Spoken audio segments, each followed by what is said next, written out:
pro though, but yeah, I feel great. I feel good.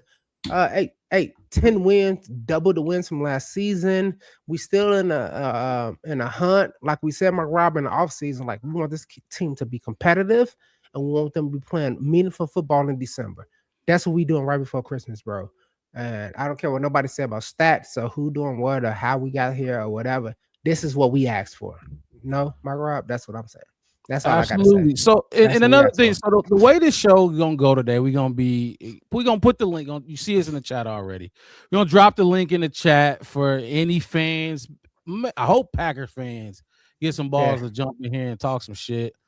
But if not, Bears fans can jump on tonight and FGB FGB also all day long. Hold on. on. I ain't gonna lie. This is my first time doing this. So I'm scared to pop whoever this is on the screen. But look, let's roll with the punches. Let's see. Go ahead, get ready. I'll let them get ready, whoever it is down there. We got some house rules. Some house rules. I don't know, but if I don't know. I don't think we got no house rules. Take them off the screen. I'm gonna just take them off the screen. Yeah, So, it's actually we do. do. You see them down can I there say? with I see them down there. We do What got is house rules. going on? No politics, no religion, no racism. All right, let's kick it off. Let's give them that. I'm gonna say that straight up. Let's give them some camera time real quick. Let's just see who this is and let's see what's going on. Put them up. You want to put them on? Oh, you got it. Yo, how you feel? Yo, it's Sherry from the yo. I'm a mute. Hold on. You took them off? I'm a mute so I can hear. I'm finna be right back real quick. I handle your business and jump back in here. Back. But I'm gonna just say something, and I'm gonna keep it a buck. DeMarco Jackson pretty looking nice. Hey, I like I'm glad that. you mentioned that. Stay tuned. Look, he's more of like a lurker linebacker. Hey, look, I tried to put him in there. We kind of moved off of him real quick, but I get you. Definitely. That's a good point. We're gonna look. Stay tuned. We're gonna talk about DeMarco Jackson. Go ahead, handle your business, do what you gotta do. I took him off. We jump back in here. Let's jump into it then. Let's get into it. He talking about DeMarco Jackson. Mm-hmm. He talking about one of the guys I'm gonna be highlighting. Top plays of the game against the Cleveland Browns. That's how we starting. This time last week I went 1 to 5. I'm gonna start at the bottom. I don't got 5. I got 4 plays. I'm gonna start at the bottom, and this I is the got first. 1, 2, 3, 4, 5, 6, 7, 8, 9. I got 10 if you want. And one. I can add a 5th for you. It was some good plays. It was a lot of good plays, but these 4 that I like the most. The first one is. Oh, you got video. Oh. Luther Burden, just a second and 16, just a catch, nothing special, no touchdown, didn't score, but you can see that the moves, the superstar quality that he has. It was just like come out of a catch and instantly spin a dude like that. That's elite status. He's elite. Yeah. That's an elite move, a budding elite wide receiver. Hopefully you get there.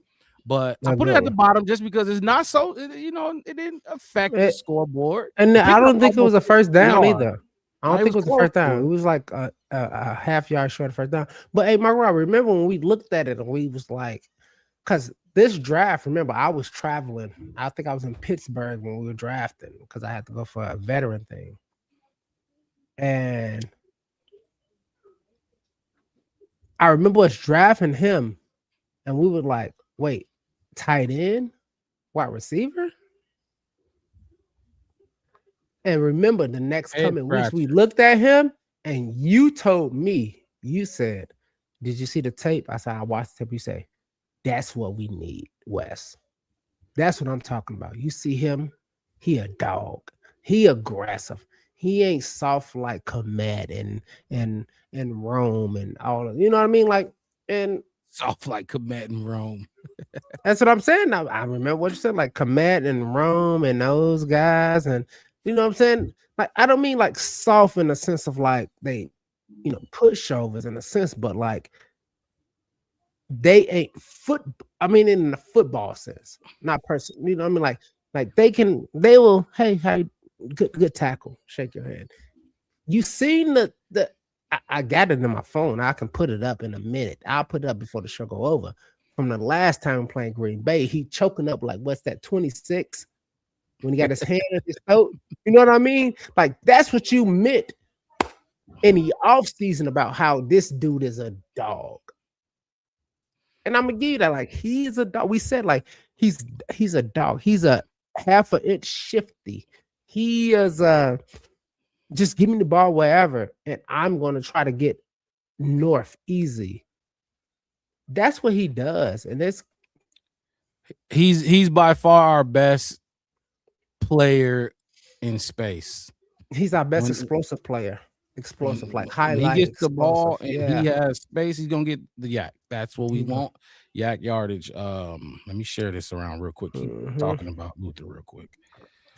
What you got mixed? What you think about Luther? Did you see him before we drafted him? Did you see him when we drafted him? Did you see his potential? Like, what do you think about it? I know I mean, we didn't get to do this with you, but I want to hear what you got to say about Luther overall. Like, even from the draft prospect, dropping down to the second round. Like, you know, TT. Well, for starters, I'm gonna be honest with y'all. I am not like I like college football, but I do not watch a lot of college football. I don't at all. It's all over the place to me. So like I really just like when it comes to prospects and stuff like that.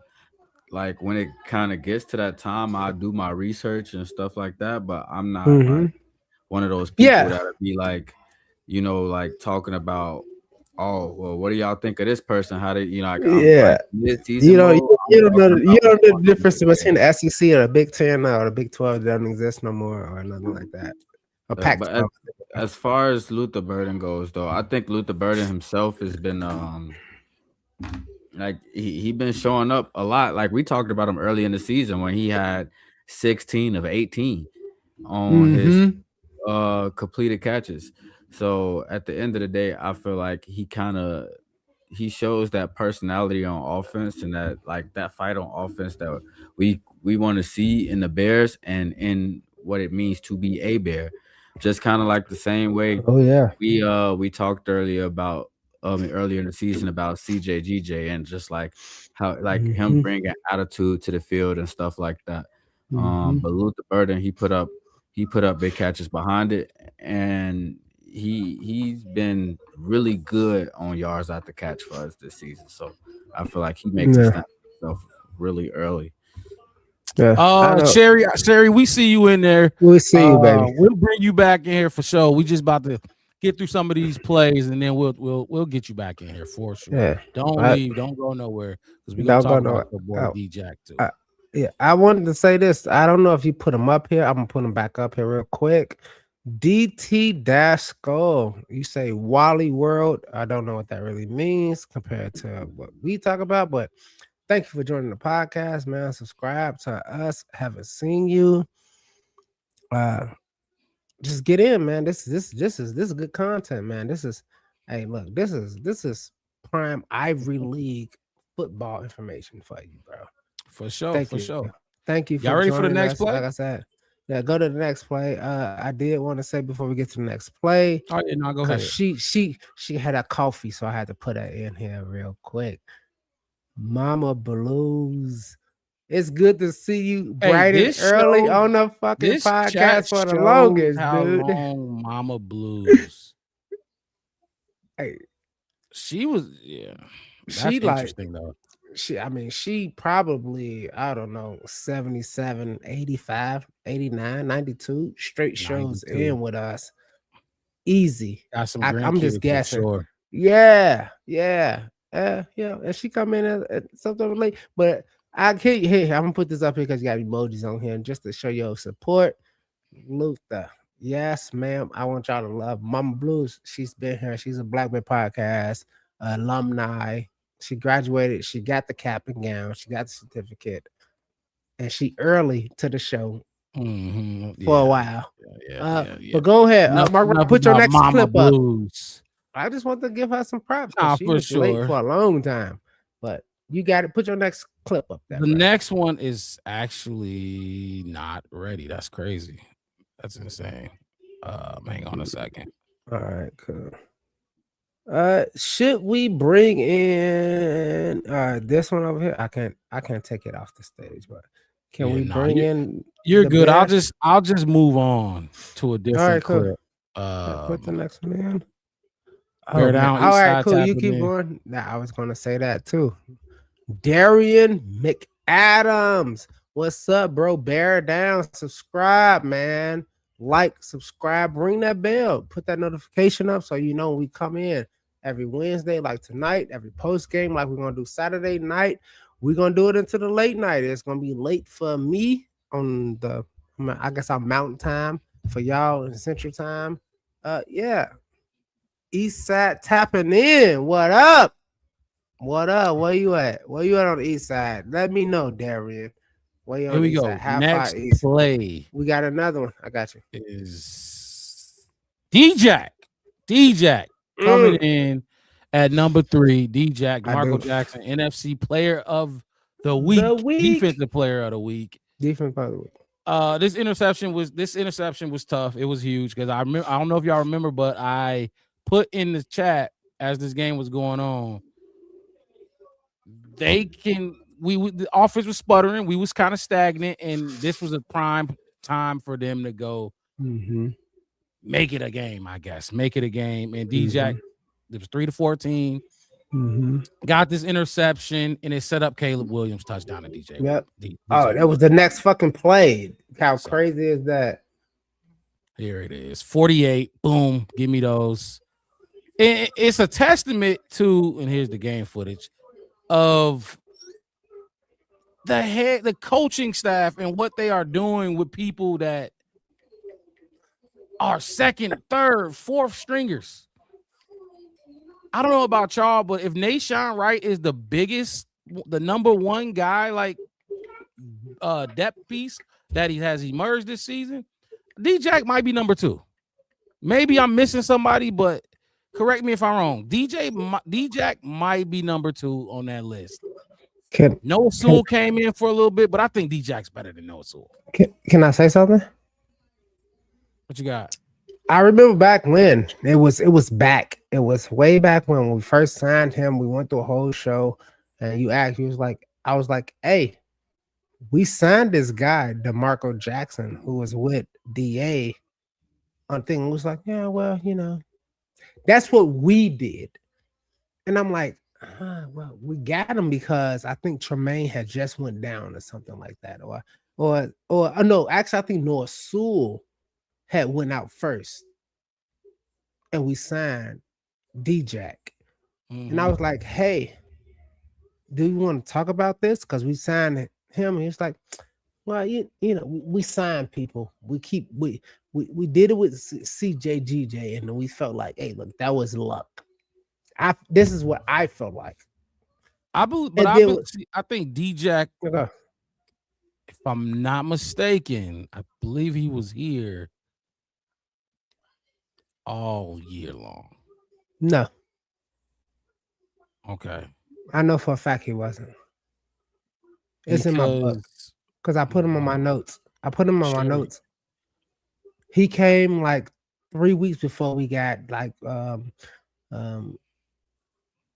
other August guy, 27th is when he came off waivers.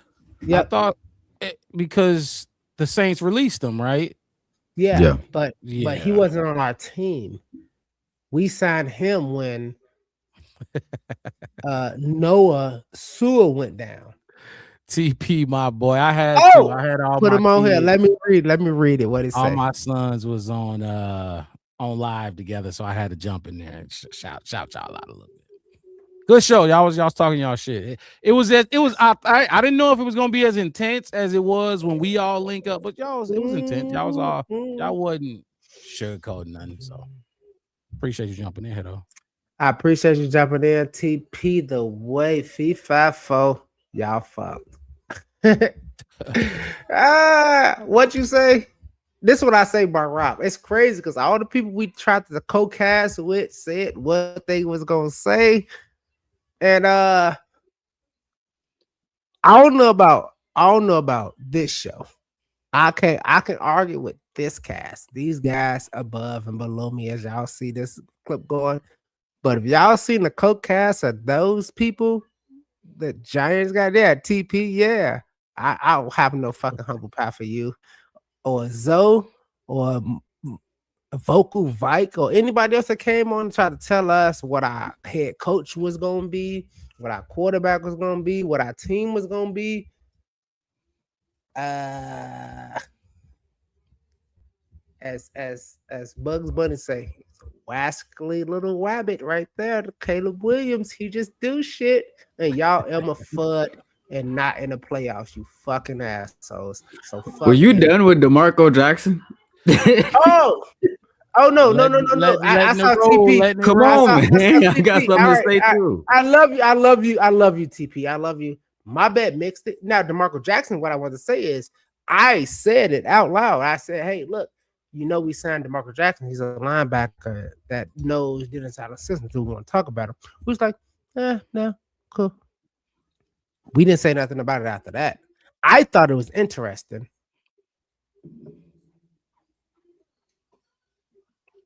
I'm just He's saying. playing some great football for us right now. He is, and so is. Go ahead, Mark Rob. Say his name. 93. Not Oh, not not Austin Booker. hold on. Yeah, I don't. What's his name? What you got? Tyron. Yeah, Shoyinka. Tryon. Yeah, Shoyinka. What you got on? Don't let Shoyinka steal his shine. D-Jack. This NFC Player of the Oh, Week. I don't have nothing. No, I'm talking about mixed it. oh, go I mixed it. was Go just gonna go go. say, yeah, I think you really spot on because, um, like I wasn't here with the show and stuff that early on in the season, but from the draft process all the way up through preseason and stuff, he wasn't here, so we didn't really get to see him and see what he was going to be about and stuff like that. But we've been kind of like his name been popping up, especially since we talked about him when he came in week 12 and what a green dot. Like the Steelers scored 28 that game, but they also only scored 7 points in the second half. So um I think he did kind of put some extra eyes on him from that point forward. But like this play in itself and just in general, he been definitely giving us good play. And I really don't know like where they're gonna go with him as far as season end and stuff like that goes, but I definitely think, especially with him getting a player of the week and him being a good depth piece while our main linebacker's been out because of injuries, I think that's going to be a big deal. But I think when like Tremaine come back, he gonna obviously probably be on the snap count early and stuff like that. Like I'm still feeling good about seeing him on the field and vice versa. Absolutely. Who the He got 2 game balls. He got 2. I don't know another player that has gotten 2 so far this season. This was his second one. So yeah. definitely hold on. I'm just Yeah, clicking through him. Clicking through him. another player that's earning them some money. He earning himself some money this off season. Mhm. So when we get there, we'll see. Nashon, him, like I said, correct me if I'm missing somebody else. Hey, That was nation, the not the we see. I want to keep play saying that. number 3. All right, cool. What you got Play next? number Coach 2. Rob, what you got next for me? DeAndre Swift. This from the tight. This from the tight. Then you get the game footage. This was just this hell of a run. Hell of a run. That's a little guy right there. He's not even a big running back, but he running like he Cam Scottable. Yeah, nah, shut the fuck TP, up. that's for you. TP, Cam that's for TV. Scottable. Mm. Oh, here we go. We got another one. Mark Rob. Mark Rob. Look, you be catching people that I don't know, but I see some names right here that I don't know. Viper Edit C4P. Yo, subscribe to the Black Bear Podcast while we're in the spaces. Like, subscribe, ring that bell so you get notification. So you can see when smart people talk football, baby. So I picked this play because this made it. This put the game away. It was over with. It was over with. 17-yard run. Okay. 28-3. Like I said, not only was it you bouncing off dudes, it was a tough run from Swift, who usually go down. Last year he was going down Yeah. on that first contact. This year, not this year. I think Kyle Monung. Hey. I said it last week. I think Kyle Monung guy is Mhm. putting some fire under him and making him Yep. Mhm. run harder, run a little tougher, I guess. Yeah. But let's I put the feel- game away. 28-3. Once he did this, the game was over with, and it was really cruise home to the finish line. So that's why I made this play number 2. And look at the fucking run. No, and I'm happy you put that into one of your plays because you asked me multiple times about this running back room, and I was like, I'm okay with it. And this was me adding Rojo, which I thought what he would do. I thought this like Hydra 3-headed kind of monster thing would be a thing. Yeah, well, my guy Rojo just rolled no. He rolled no for me right now. But for everybody that was saying, like, hey, look, y'all need to add a veteran to this running back room, this, that, and third, and blah, blah, blah. Swift is shutting all of us up. This whole entire season. What he had 964? Something like that. Yeah, he's close. He's close to close that to 1K. 1,000. Yeah. He like 2 first downs or 3 first downs from 1,000 fucking yards. And we were sitting here early in the off season and early in the first 4 weeks saying like, hey, look, let's trade for a veteran running back. And this dude is, and that's not even his receiving yard. One better. We running back was a top priority for a lot of fans in the draft. Yes, in the draft. On top of I don't know if y'all remember, but last year, the first 4 games, DeAndre Swift didn't produce shit on a stick. Oh no, he didn't. I was very angry at DeAndre Swift last year. Like at the beginning of the year, like game 5, I think is when I seen him like actually do something, and I couldn't even be happy. I was just like, it's about time, bro. Like, where the hell you been at? You know what I'm saying? And like you said, he's been like, I don't know if y'all remember this the Eagles game. He was stiff arming people in some motion. I was just like, yo, this ain't the same DeAndre Swift, bro. Like that bye week, after the bye week, this running game took off. It just, they not just Swift, but we gonna make sure we keep highlighting Swift, but Monung guy too, obviously. But this dude shutting a lot of people up and go crazy. Do your thing, Swift. We need every bit of it and more because we got a lot of season to play. So, all right. Out of the 3, that's my number 1. Oh, that's your number 1 out of the 3. That's my number 1. I like seeing runs like that. That just reminds you like it's my guys versus your guys. We not finna try to, run you around the corner and all that stuff. Like he got downhill. He was ready to take on them people that was trying to get to him. Yeah. And he stayed up and he made sure they understood that it wasn't gonna be easy. I think he probably got touched by 4 guys here, and none of them brought him down. Bare truth. So I'll put this one up here just to. He said, "I'll still take a hard look at a running back in the offseason. Personally, I don't believe Swift built mentally to keep this up." Wow. Okay.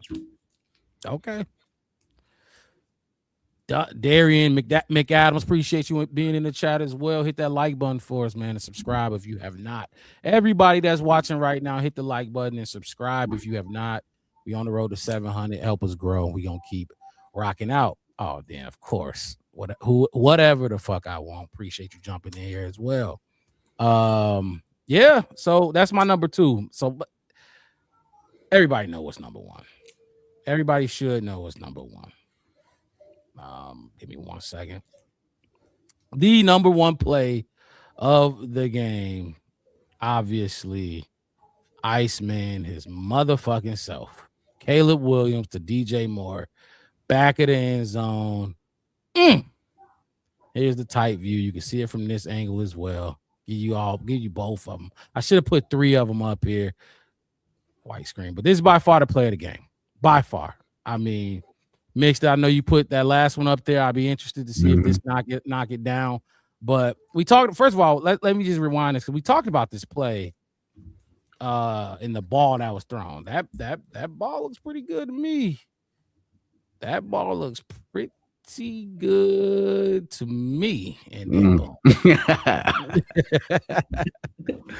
Hell of a play. This is the play, like I said, after D-Jack's interception. Here you go. You're capitalizing off turnovers. I think Ben Johnson said we had 17 plus points off turnovers this game. You have to against the Packers. We got an interception with CJGJ, passed it 3 times and didn't score. Didn't get anything. Mm-hmm. You have to score off the turnovers, and they did it this game. They've done it in other games too, but I mean, Caleb, look at Caleb and the dude. Oh my God, DJ ain't even in the screen yet. Hell of a play, number 1 play of the week. This should have been, if they still did the Sports in the top 10 shit, this would have been right there at number 10. I mean, number 1. But here you go one more time. Capitalizing off the interception from D-Jack. That is my number 1 play of the week. I'll go through them one more time. Number 4 was Luther, catch and spin. Number 3 was D-Jack, interception. Number 2 was DeAndre Swift, angry man run, rumble, stumble, bumble into the end zone. And number 1 is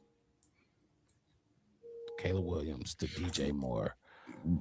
I'm gonna go ahead real quick and start and tell you why. And what you that muted. don't take that don't yeah you got to tap the mic. We can't hear you. Nah. It didn't make me cringe. Talk your No. shot. I muted myself intentionally, guys, so I can just. I wanted Mark Rob to give his whole thing, but I wanted to be like watching it and saying what I had to say. Kick his ass, DJ. DJ kicked that motherfucker defender out the screen. He came in the screen. Luke Cage, you ever play Mortal Kombat back in the day when it was just like 2D kind of shit? And he did that. You do 4-4-B, and he did that kick, that real hard kick. That's what I felt like DJ did for that ball. And I know last week people wanted to be like, oh, well, it wasn't. You saying it was? I'm not saying that wasn't a fucking amazing pass by Caleb. I'm not saying that. That was great acknowledgement of Caleb knowing, hey, I can put it right there, and my guy is going to be there. This debunks the whole Caleb DJ Mrs. Justin, that kind of bullshit that's been going on since.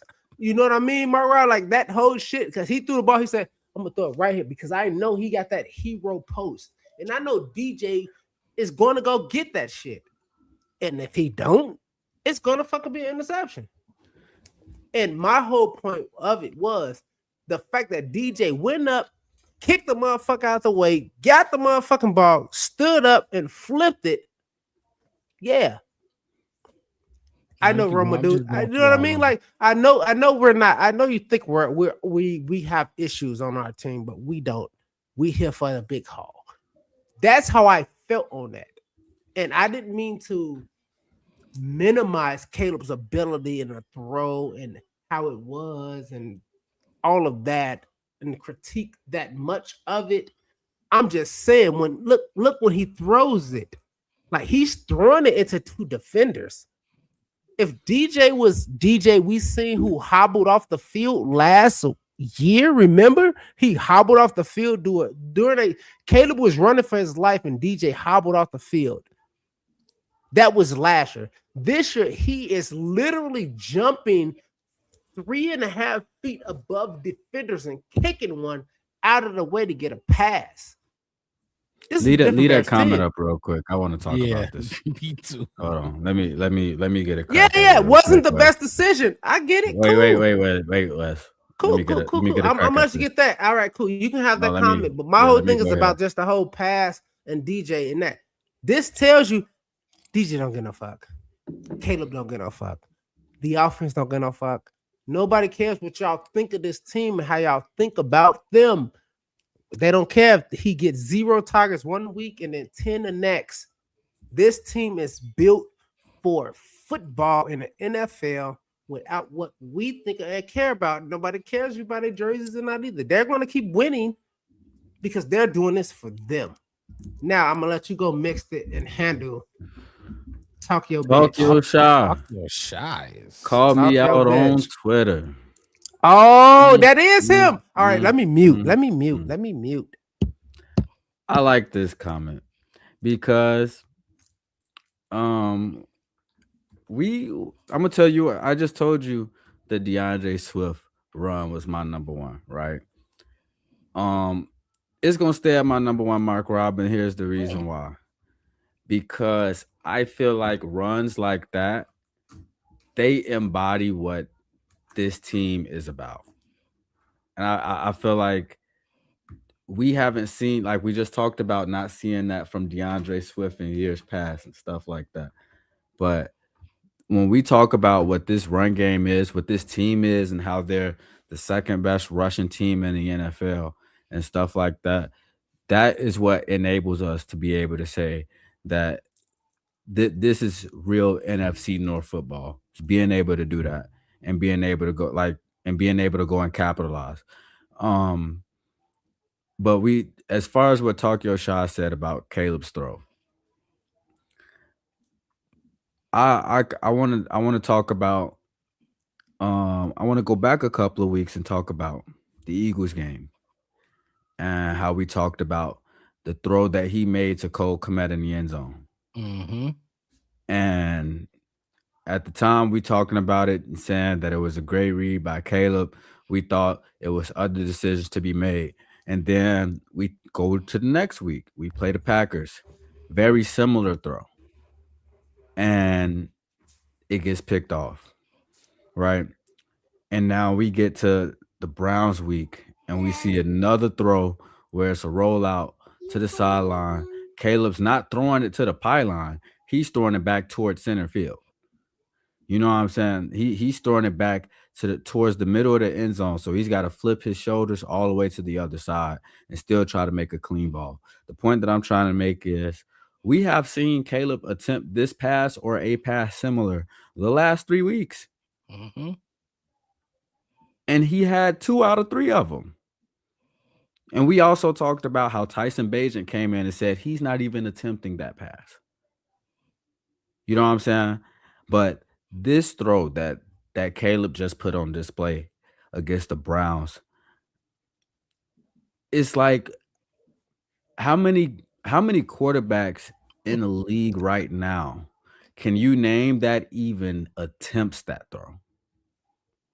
That's even going to attempt it. At this point, I live with Caleb making decisions like this because he's already said it. He can make any throw.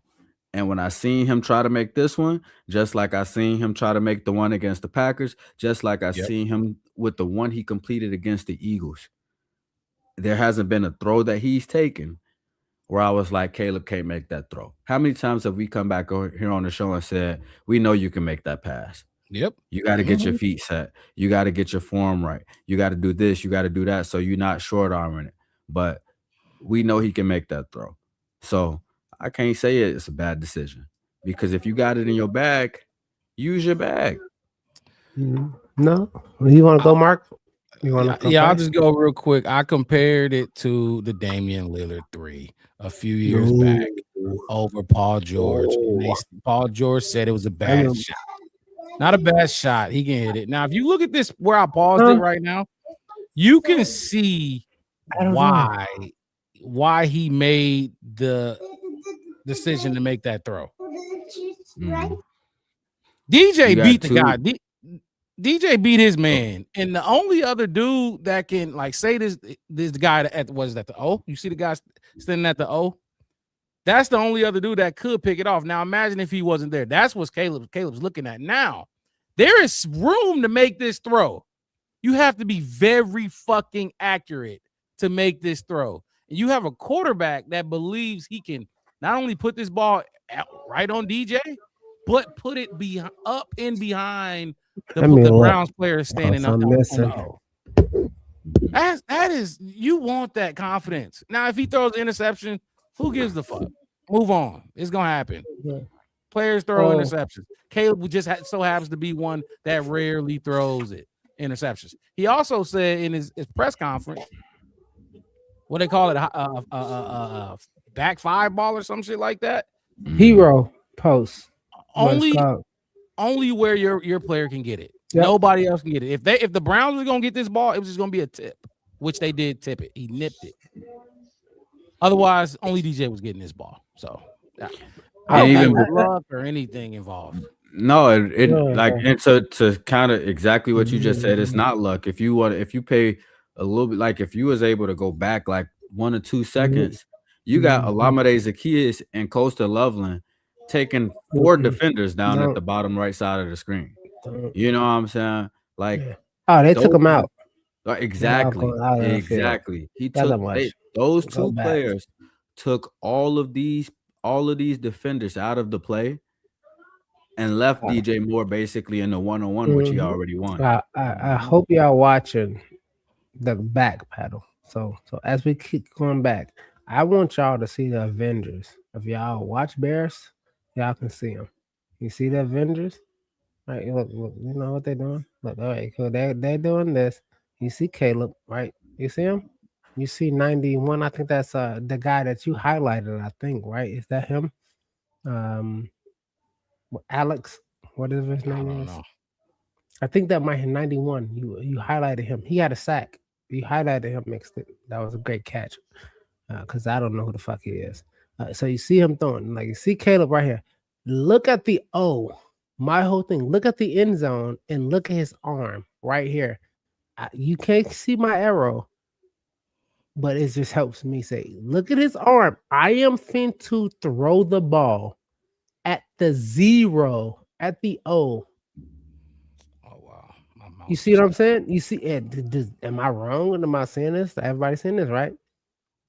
Look, Coco Mad ass is getting his ass up off of block of I think that's Mal Garrett at the way ass of it because he probably fucked him up because that's he should. He should fuck Coco Mad up. Now keep going forward. Can we get it? Going forward? Hey, no. Give Rob? me a second. I All gotta right, swap take your time. swap my mouse out. Okay, cool. Take your time. So I can even tell everybody to look at everything and what everybody's doing. I can still because I've seen it and I did it frame by frame myself. I just can't do it right now for y'all. If you look at the Avengers, Cole Komet getting his ass up because Miles Garrett's probably pushed his ass down. Uh Universal referee is down here. This guy right here, who I believe is 91, Alex whatever his name is, the Marcus Mix Alex put Wright. in his mix. Alex Wright, who is you see his arms up because he knows I am not going to tackle Caleb.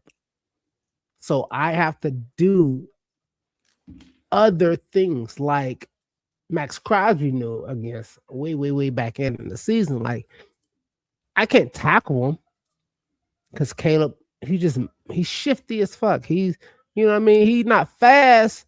Like if you want to put it on a spectrum, but he's football shifty and fast, and he do shit that you can't do. He make you miss a little bit. You know what I'm saying? I seen Tom Brady make Brian Urlacher miss an open field tackle. If you want, just Google it. It's out there. Guarantee you. Saw that shit firsthand. But he's finna throw the ball, and I'm gonna have to keep extending my analysis. Oh, there we go. Boom. He throw it. Now, see the 0. And then all right, let's see. See, he threw it. You see those guys right there? You see those hands? He threw the ball at the O way before those two guys. That's an interception. It's an interception. Look at now. If you look down at the screen, now I was hoping that pause. Do you see this guy right here? One of the Avengers, Jonah Jackson. You see his arm? You see his thumb going up? If y'all look down at the screen, see Cole Komet 85 leaning, trying to look past. I think that might be. Oh, that's Aji Pillow because you gotta lean past him because he's fucking 6'7", 300 plus pounds. You gotta look past him because he's a wall.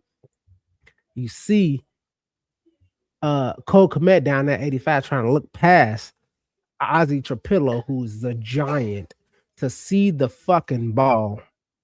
Mason Graham, 94 up there looking. And at the bottom, that's 95. Hold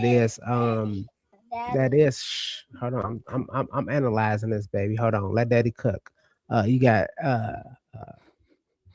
Miles Garrett down at the bottom and Alex over there at the bottom. And you see the ball. And this is why I said after the game, I get the pass was great. I just think the catch was greater.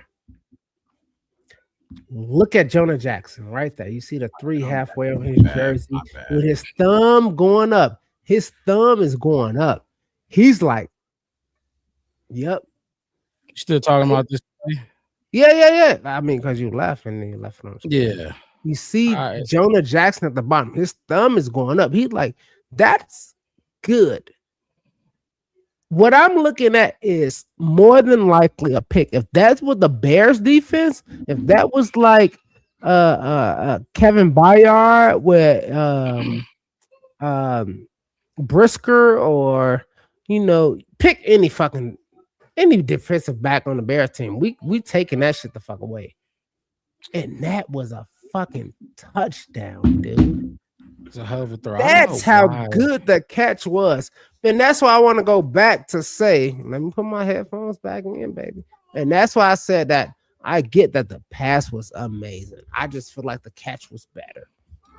It was a good catch. Talk your shy. I'm glad you noticed that. I'm glad you was able to see that. DJ was coming open. The only guy that was going to be able to stop that was the underneath man. And there was space between him and DJ. And it got over that. But I'm glad we can learn you something on the show, young brother. Those are my top Let me plays. get back. Y'all are crazy. From that's so close to the my game. face. Right.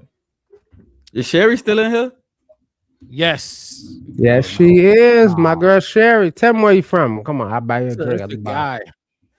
Have me on the bar. Chef, it was a hell of a pass and a good catch, period. Yeah, it was a good catch. Get these down. See, and that's why I still disrespect. Good catch is underrated.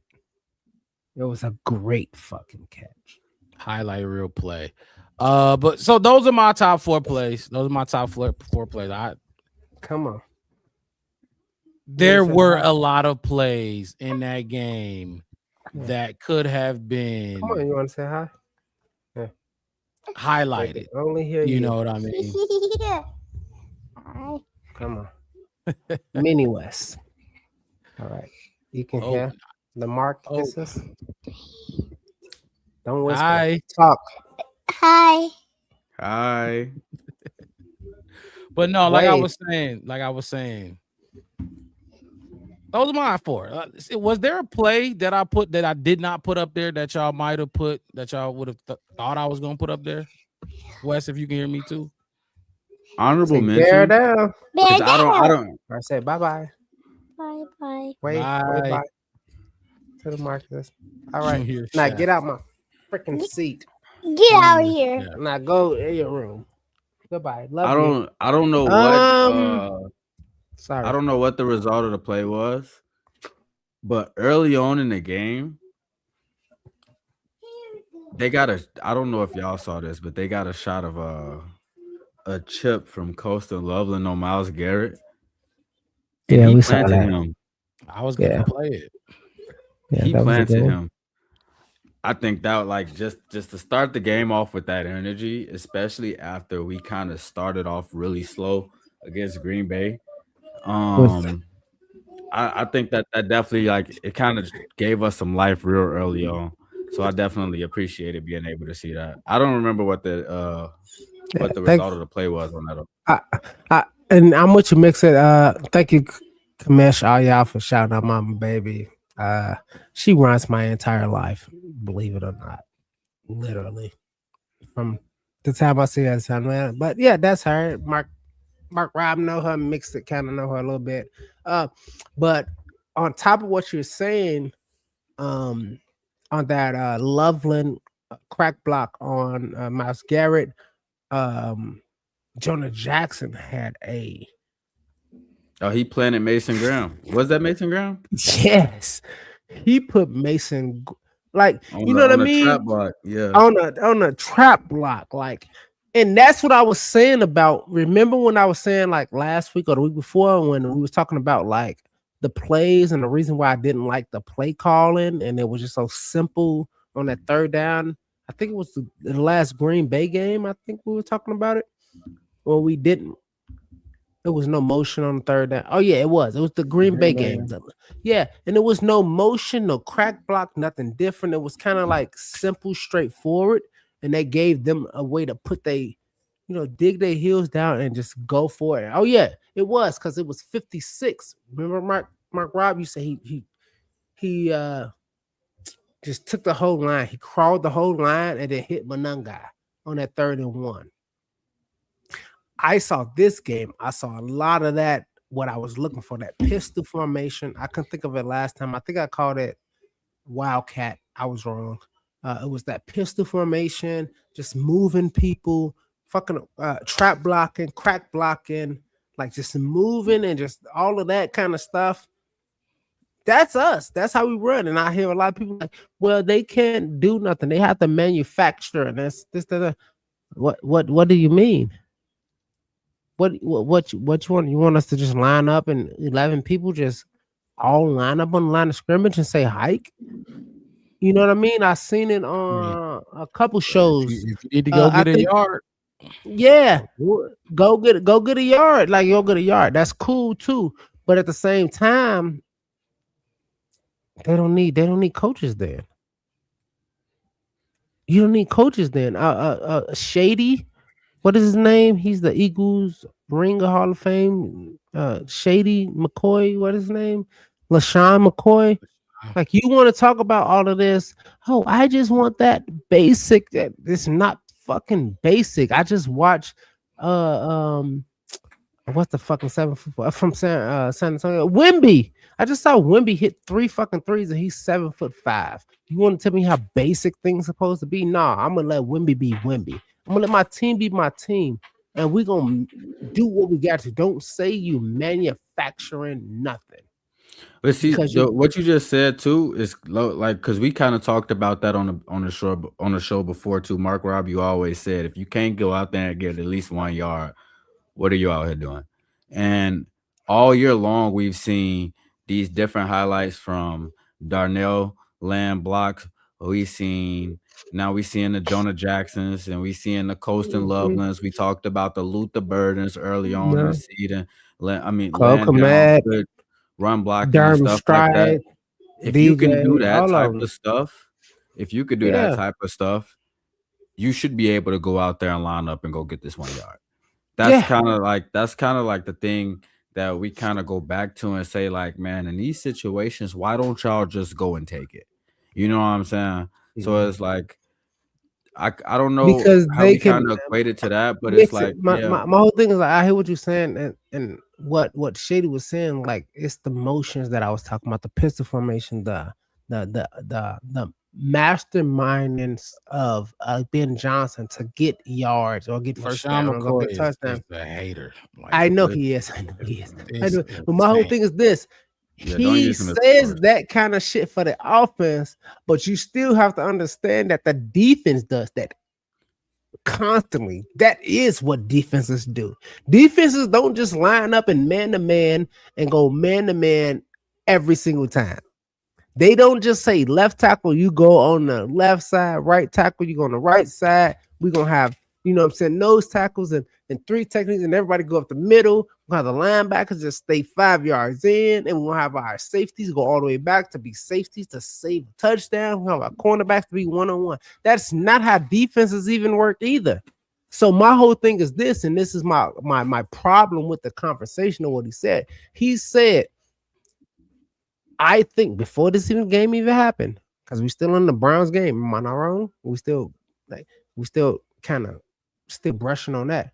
He said Shador Sanders is going to outplay Caleb Williams, and when he said it, and Mark Rob, I have nothing He against Can wasn't Shador. we the I, only skip one past the either. I Shady talk? he wasn't Shady's the an only one, idiot. The and whole I'm not, take and was and is I'm not, stupid. and I'm not even mad Let's not about talk it, and about I the Shady and I don't think, and I have no ill will to Shador Sanders at all. Trust me, Mark Rob will tell you the whole entire draft. I said Sanders. How many times I said Sanders doing? We was texting on draft. I said that shit like 77 times.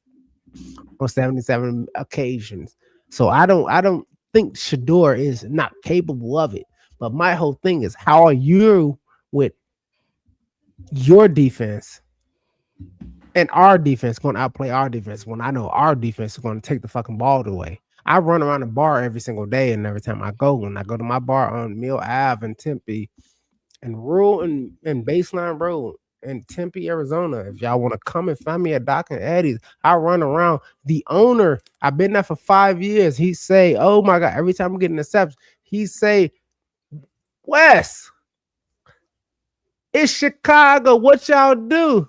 I say, "Stealers, killers, drug dealers. Don't play with our defense because that's what we fucking do." I say that constantly, all the time. So you think Shador is going to go against this team that takes away the ball the most? You think about the 300 yards? No, it's not going to happen. It's not what it is. It's not what will happen. That's why I feel like Shady was just a hater. Yeah, he ain't the It's only crazy, one. dude. And he not the only one. We Same, turning a lot of heads though. same thing that's been going on with Caleb. It's gonna be like that. He's gonna have a lot of doubters. I like it is what it is. Just lost my train of thought. So okay, all right. We can move. That's move on it from from my this. Browns game. Yeah, we can move on from this. Love Browns DJ game. karate kicking the dude for the touchdown. I love Caleb. Just Caleb and just And then I love and I gotta say this before we get out back here. If y'all ain't seen it, if y'all ain't seen the celebration after the DJ Moore touchdown when he did the Iceman thing with I think it was like silver ice blue nails that he had when he did it.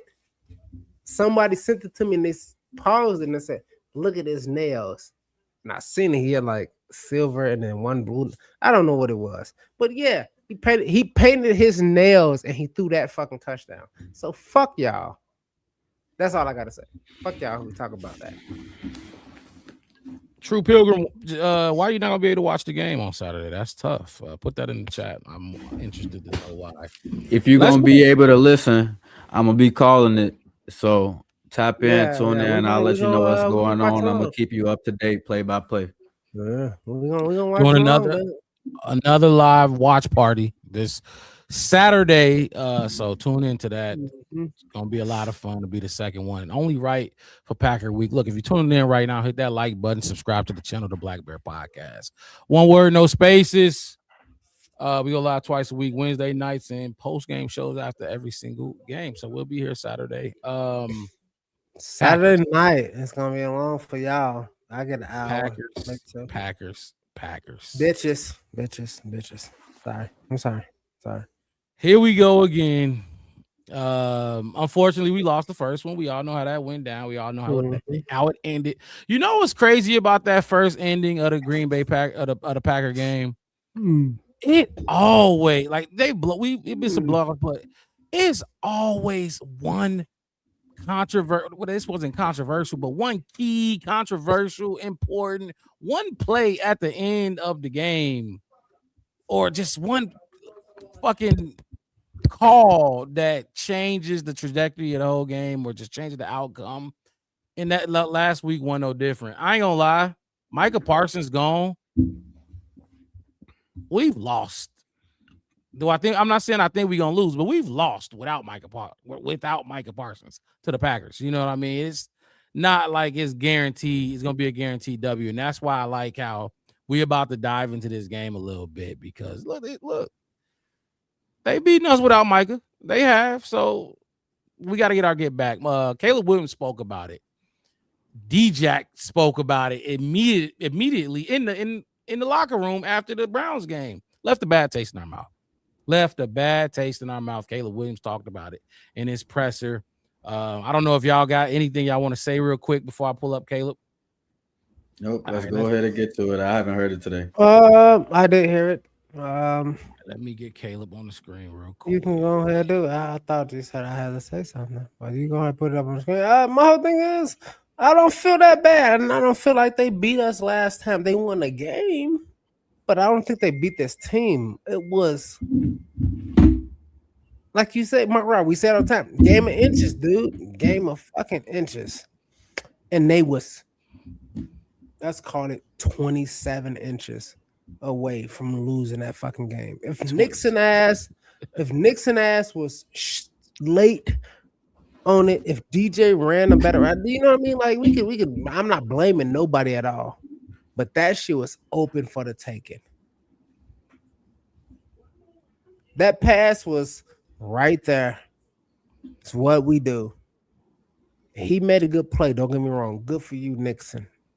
Good for you, dude. Tip your hat to him and Tip my hat to him for sure. But I don't look at it, and I've watched a bunch of Green Bay Bears fucking games. It was like you. Hey, Mark, I remember how you told me one time. You say, "Hey, look, the Bears game sometimes be so bad. I don't even watch it out the third quarter. I don't see how you watch the whole game." And I said, I've just never sit there. said that. I have No, no, never, no, no, no, no, no, no, no, no, no, no, no, no, no, no. but When I it's get what bad, you never you say see what I'm that. saying? You see what I Watch, didn't say I'm maybe not not the exact. last play, last minute, but I'm not third saying quarter. that. I'm using it as it's a euphemism. I'm not saying you if the Bears get blown out in the first quarter that you don't watch the next three. What I'm saying is your analogy of like, damn, when it's so bad that you just like, I'm not gonna watch the whole thing, kind of thing. This wasn't that kind of game. This wasn't that. And I've seen bad fucking games where it's just like Oh I yeah, we've had wanted some to bad turn the fucking game off and just not watch anymore against Green Bay, period. But this one was, oh, we got the ball back. We're gonna go down. Oh, we don't want to go to overtime. We gonna punch it home. Kind of, you know what I mean? Like right. that Let's was let's that. get And then Caleb out the way. we just was like I said, 20 inches or so. I don't know how much. It's probably smaller than that. Maybe I call it 8 inches, 7, just 5, 3. I'm just All right, saying like let's we get were Caleb one out the play way, away. and All right, we'll get Caleb elaborate out the way. further. All right, Let's get cool. him done. Y'all can have Here's it. QB1. Yep, y'all can have it. Caleb, what aspects of the offense have you just loved the most as this thing has evolved? It's a loaded question. Right. I would say us getting our run game going after the bye week, that always, that helps everything for a quarterback, as all the quarterbacks know in the NFL. If you get your running game going, it makes things, pop open a little bit easier. So that's been good. And then Been saying that all I think year. the aspect that, the details that we've been trying to make sure we fine tune and stay on top of in the past game that we've been harping on and preaching and, working towards. And I think we're still obviously going to do that every single week, every single day. But I think we've been getting better with that. Ben was talking yesterday. He said he asked you what you had for breakfast because you got off to a good start Sunday. So Yeah. a legitimate question. What did you have for breakfast? The morning of, I think I had What the my fuck? matcha. I think I had an omelet, and I think I had one pancake and some syrup. Yeah. When you start off, you're 0 for 3 on the first drive doesn't go, and you're 0 for 3 to start, then you go 5 for 5. Mm-hmm. The rest of the first quarter, what's the feeling like when you know that this thing that you wanted to improve on, you're improving on it in real time? Yeah. I've felt this way the whole season so far, is that I've been improving, even if it's in ways that people can't see or maybe feel. When I go back and watch, or when Coach and I go back and watch, we watch, and we can look at things that maybe y'all don't know, maybe the outside world doesn't know, and ways that I've been getting better. And I think the confidence in myself, but also within the offense and trust with Coach has grown. And so with all of that, the constant mindset of growing, the constant growth that I've had, I think is going to keep growing over time. And it's something that I'm focused on, because it's if I play how I played this past game, or, if I play better than that, we got a real shot to, do whatever we want in this league. So That is a I'm fact. going to keep focused on, trying to grow, trying to be better, try to, be my best self. That touchdown throw to the second one back in zone to DJ Moore, 16% completion probability. Mm-hmm. What's your mindset when you see that pass? Do you think, oh, I see it all the way, or you think, oh, I hope maybe? Like, what's going through your mind on that? No, when I let the ball go, I'm pretty damn sure that it's not going to be a bad play. If anything, the bad play is an incompletion. And I think I've proven that over my time so far, being here and, playing football and in college. So, you know, like I said, when I let They it look go, at I think it's a talking good his ball. shit now. And at the least, it's going to be incomplete. Have you seen the video of it side by side with Joe Montana's throw? It popped up this morning. You know, when we obviously got the little bit later start this morning, so I was able to lay in my bed for another 30 minutes or so. So it popped up on social media when I was looking at it. What did you think? It was a cool comparison. Obviously, a little bit different situation and things like that. But you know, I think it was a cool comparison video. As a competitor, when you understand rivalry game, playoff stakes on the line, a chance to clinch this weekend, what does that mean to you? Another game. Go out here and do my job, play well, start fast. Get the energy going for the team, and we got a real shot to go win the game. Yeah, regardless of. What does it mean for you on primetime television, having Green Bay, being at home, and all the atmosphere of it? Yeah, I'm excited for it. I think everybody's excited for it. I think even DJ said it after the game. We feel as if we let them off the hook. And part of that was us starting slow. Part of that Let was them off the explosive hook. plays and allowing something that we've been pretty good at so far this year for all sides of the ball. And so we want to go out there and play our brand of football, and it gives us the best shot to go win the game. And that's starting fast, playing physical, executing plays the way that we know we can, offense, defense, special teams. And like I said, we're excited to go showcase that. Yeah, but Ben talked about how comfortable you looked Sunday, even in pregame. Like you felt it in pregame. When you went back and watched it, or even in the moment, why were you so maybe extra comfortable and in a rhythm on Sunday? Yeah, I think that's been part of the constant growth. I've been getting more and more comfortable, and like I said, you may not be able to see or tell, but each week for me is another step in that level of comfort, whether it's a win or a loss. And I think that's starting to show a little bit more, from outside perspective, in that sense of you being able to see it maybe. But my next steps are going out there and starting fast, play well this weekend, and try and help lead this team to victory. Caleb, how would you describe Drew Dahlman's place in the offensive success and your success this year? Yeah, Drew Dahlman is like I said, I call my linemen the Avengers, and so all of them collectively, form a very, formidable team to go out there and go to war with. But Drew Dahlman I call Drew Dahlman the Hulk. He's the brains and all of it, but when he gets out there and on the field, he's strong as can be, fast and the right guy for the job. For us and my future and our future here. So I'm excited, for that. And I'm happy that he's here with us and with me. And we're going to keep growing together, and we're going to keep, finding ways to help each other out, in this tenure that we have together. The other. Yeah, I got Ozzy is obviously he's not really an Avengers, but Wolverine. They be thirsty. I get it, but this Doctor Avengers Strange shit is stupid as left guard Who with cares? Joe. I have obviously Hulk as center. I have the Red Hulk as Jonah, and then I have Darnell's Bucky because he has the one arm blade. What's the challenge this week?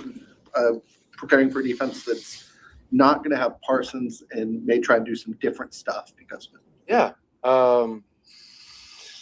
I've been able to play, them without Parsons before, and then obviously been able to, play 2 weeks ago with, going against Parsons, and so, I think it's going to be a fun challenge for us. I think it's something that we'll have to go into the game. Obviously, they have their defense and how they run and their system and things like that, and you can't forget they have other good pass rushers other than Parsons, but I think.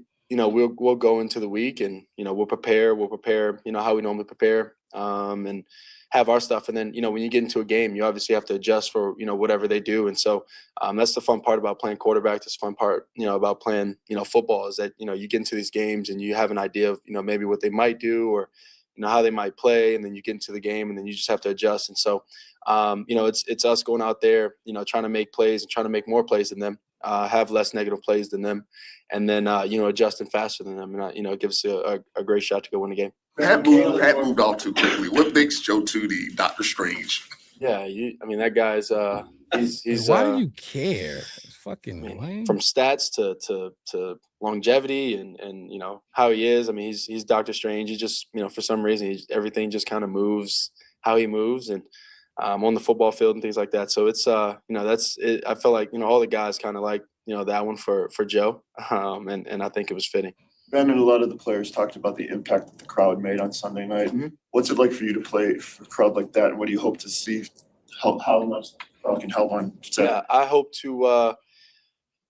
to help keep bringing that excitement, to this organization, to Chicago, and then obviously on game days, they're monumental for us. And we want them to be here. We want them to support.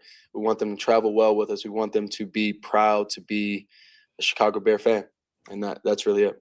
So, Caleb, you talked a minute ago about, comfort. Along the lines of that would go confidence. How has your confidence improved since last year when things were a lot different than they are now? Yeah. Having some confidence in myself has been probably more than it was last year. I think I always have confidence in myself. And maybe a little bit. I think all quarterbacks have a little bit of a arrogant confidence about themselves because everything, when everything's going wrong, it's all them, and when everything's going right, so it's I think I have a little bit of that in me, and and so my confidence is always strong. I believe in myself. I believe in who I am. I believe how I work and all these different things, and then having the group around me only strengthens that for me. It's always strength in numbers. It's always one. It's always us. And so, that with that being said, my confidence is grown and it's going to be through the roof. So through the Avengers, are you Samuel L? I don't know who I am. They'll figure that out. But the Bears. Are you Samuel L? That's Caleb Williams. As confident as ever. Oh man, let me get this out of my ear. As confident as ever. I don't know if y'all noticed, but he feeling himself right now. Like God damn, I can still hear it. Hold on. Caleb feeling himself right now, and rightfully so. He balling. Let me ask y'all this: do y'all think he reaching 4,000? I think he still can. I think it don't matter. I think success for him is more important than the 4,000. Right. Like remember, we had the question in the offseason, like, damn, do we want a 4,000, passing quarterback or the playoffs? Remember that? And we all said, you said it too. We said the same shit. I'm taking playoffs. Right. Like go 3,999 and still make the playoffs. But do you think he'll do it? He needs 283. He needs to average 283 per game over the next 3 games. Do I think he'll do it? To get there. 283 yards. I think he's seen 9 touchdowns away from the Bears passing touchdown record. That'd be 3. I think he I don't care. I go. I think he shoots. I think he definitely shoots. I'm like kind of like 60% no, he doesn't make it, but I'm like 100% certain he's gonna shoot for it. He's gonna go. You think he gonna shoot? He gonna go for it? Yeah, he's absolutely gonna go for it. I like as much as like, yeah, we want to be a successful team and all of this stuff and go and get you know what I'm saying, just go and get the win and however you got to get it or whatever the case is. But he definitely got that personality where he's gonna go and shoot. And if it falls short, then it just falls short, but it is what it is. Mark Rob, what's your opinion, Mark Rob? I don't think he gets it. I think it'd be great if he got it, but I don't think he does. Do I think he wants it? Yeah. Do I think he cares? No. Do I think Ben gonna I know this because he hasn't thrown for 300 yet this season. The closest he got was against Dallas, and it left him at 2. He finished at 298. There were times in that game where they could have got him towards the end of that game where they could have got the 2 yards. But I'd love for keep saying my Rob. Tell him we gonna be your having 95. That's your 95. Keep running your 95, bro. No, this not a right or wrong. It's like, I don't think he'll get it. I don't think anybody thinks he's gonna get it. Right, yeah. Like I said the same thing. I just think he's gonna shoot. But if you, I think he's gonna shoot. I think he's gonna shoot, but I think a lot of it too is like we talked about drops before. We talked about, you know what I'm saying? Like it's other factors in that to where his passing yards aren't already higher. You know what I'm saying? Like just like he's shooting at 58% on the season. You know what I'm saying? So it's not like he's not putting the ball in the air, but they haven't had all those opportunities go their way, whether it's him not getting the ball where it needs to go or somebody not clamping their hands down on it. Yeah. There's definitely opportunities left on the table. But if he comes out these next 3 games and he's, you know what I'm saying, and he's shooting at a higher percentage or whatever, then it's definitely something that's on the table because they're giving him the passing opportunities to get it. He's throwing 30-something plus passes a game. Yeah. It's not, I don't think it's off the table. Like, what was your percentage? You said 60% that he's not gonna get it. 60, no. 100% he's gonna try. Yeah, he averages 225 per game right now. Drops, misses on him. That's on him. You know what I mean? Whatever the fuck the case may be, there's a lot of yards left on the table. I mean, will everything just be perfect going forward? I don't know, but he averaged 22-25 right now. 283. Wes, what you trying to? I'm trying to say something. He don't give no fuck. He don't care. Let me get my screen back over to y'all, cause y'all always talking about. No, I can't see y'all because I want y'all. I bring y'all close to Chef West. Chef West. Caleb Bush don't care. He don't care, and I get the 30 passes. I get what they're trying to do. I get what they're trying. If every team got what they were trying, then they would all be in the playoffs. They will all be contenders. They would all be this, that, the third. I don't think Caleb Williams cares. I don't think he's trying to do the 4,000 thing because I think Caleb Williams is in the mindset of what we said way back in what we were saying when Ben Johnson got here. Like, let's build this Hallis shit. Let's build this 1920 shit. And I'm telling you, if you know what I'm saying in these terms, and I'm saying you're a Bears fan, let's build this Hallis shit. Let's build this 1920 shit. Let's build this first in, first out, the best who's been the team that has the most Hall of Famers. Let's do all of that kind of stuff. Because a lot of people came to me and they said, "Oh well, you know, he was a Aaron Rodgers fan." Good for the Washington D.C. born kid who went to California. That's fine. I live in Arizona and I'm still a Bears fan. I'm not a Cardinals fan. You see what I'm saying? So my whole thing is this: the 4,000 thing. I don't think he's going for it at all. He's going for more of and understands more of. I want to go really deep now. Now, will he break that curse of the 4,000? Of course he is, Mark Rob. How long he gonna be here? We said it already. What we say, 15, 20 years? I mean, Rivers just unretired at 44. Flacco did it for the longest. Like, we can expect him to do. He's 25, 26. I think he is 24, something like that. Yeah, so we gonna get at least 14, 15 years. He gonna break that fucking record. That's not it. So if he don't get 4K, does he break the Bears record? Nacho saying 38-30. Does he get that? Maybe. That's about a game.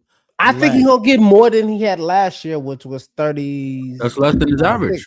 35, 40. He'll need He got 650. 35, 40. So I think That's less than his average. I'll call it. I would just say throw it out there 3,700, somewhere around there, plus or minus 5 yards. Per his That's what I'd average, say. he's on track to do about 3850, somewhere around there. All right, if he's cool. doing 225 on average, 225. Okay, cool. He needs 650 to break the record. And You know what I'm right, saying? and Actually, mix it. 630. You know what I'm My saying? thing So is this: he'll get I that and get it don't, comfortably if he I does just don't, what he's normally been doing. I don't think Caleb Williams cares about the 4,000-yard marker right now. I was just answering a natural question in the comments. Yeah, no, I know what you're saying. And I hear it, and I'm just saying. I just want to say it because you brought the conversation up, and we did it too. Remember, we did. Well, at the beginning of the season, he did say he wanted to be it. He wanted to beat it. I would too. I would too. But at the point of it is, you're talking about I have my next 10 years, right? Because I'm a Bears quarterback. And I'm telling that Chef West, if I was your quarterback, let's just call me trying to think of a number that don't fucking suck. Number The 3. first time he Number played 3. Green Bay, he only had 186. So all right, cool. Fine. Just saying. Go get 215. Fine. Be better than you was last time. My whole thing is this. If I know nobody else has ever hit that eclipse and I'm the new franchise quarterback and I'm figuratively speaking going to have the job for the next 15 years, oh, that 4,000 going to come when I make it come, when it happens. You know what will be better? It's the Herbert thing, the Flacco thing, the Dilford thing, those quarterbacks, those mediocre quarterbacks who actually won a Super Bowl. It's fine because it'd be more important for me to say, hey, look, I can pedal and duck my weight, and then I've won a Super Bowl this year, next year, or another year, and then 2 years later break the 4,000-yard record. Then win another Super Bowl 4 years later. You see what I'm? Yeah, I think saying? No, I definitely think if you ask any Bears fan, they would rather have the Super Bowl than a 4,000. Exactly. That's all I'm saying. That's all I'm saying. Yeah, for and sure. I think Caleb feels the exact same way. Like I'd rather have that fucking shit. I mean, yeah, absolutely. Easy. Yeah. I'd That's what it's all about, rather Super have the Bowl. playoff appearance. I'd rather have the conference appearances. I'd rather have the longevity. I'd rather have the good team than the 4,000. Right? That's No, it. I got you. I just wanted to see what y'all thought if he could make it or not. 283 per game, 3 games left. I think he can still. I think he still can. I think there's he's a still chance for talented sure. enough. Yeah. I mean, shit, he can go off for fucking 700 yards on a fucking 49ers fall like that. I got a question for y'all. I got an answer for sure. Guarantee it. When Caleb Williams played the Browns, his throwing percentage was a 60.7. That's 17 out of 28. 242, 2 touchdowns, 112.5 passer rating. On average for the season, Caleb Williams throws 58%. Do you think that this game that we had against the Browns in terms of his throwing percentage being up in 3% is pretty significant? Do you think that these last 3 games we see Caleb throw higher than a 58 to 60%? Yes. I feel like last game he was dealing. I think that shows in his passer rating. And I think that it gave me confidence in terms of the Caleb Williams and his receiver core clicking, in terms of them catching the ball, in terms of him putting it where it needs to be, in terms of them in the passing game just being much more sound. So do y'all think that he throws higher than that 60.7% that he threw in the Browns game over the last 3 games? Over 58 for sure. I can see him going over 58 in every one of these games. 60%, that's a little tougher because I can see him having the exact same game against Green Bay 49ers and the Lions. Well, he should have a better game against the Lions. I can see him doing the same thing against them. So I mean, I give him a 65% chance of going over 60. That's where I'm at with it. I think like it's guaranteed, like he's definitely gonna go over 60. No, I'm not going that far. I do think 58 for sure. That's just another. That's a couple Nacho said catches. 100%. I'm kind of where you at with it too, Nacho. Wes, what you think? 100%. He throws over 60% on average next 3 games. Or look like Wes on the phone. The reason why I asked that is because we talk about him having 30 plus pass attempts a game, right? And I mean, they're not going out there saying if we can at least just get 58% of them to go right. You know what I'm saying? Like they're going out there and they're trying to get these passing plays to be on point. And if he's at this 60.7 mark, 60 plus mark, there's absolutely a world where he gets that 4K. I think so. Absolutely. I see what you're doing. You see what I'm saying? Because I see what you're doing. He was 17 for 28 in that game. You said on average he's at 225. That at 60.7%, he threw 242. Yep. So if this offense is clicking and what we just seen in terms of the passing production against the Browns is not an outlier performance, 4K is right there on the board. So go ahead. Go ahead. No, I was gonna say, do you think Nacho put it in there? It would help if the receivers weren't all injured. Do you think Rome being out, Luther potentially being out as well? You think that plays a role? I'm gonna answer first. I don't think it matters, Caleb. I'm just saying I don't think it matters. I think Caleb can get the ball to all them dudes. Yeah.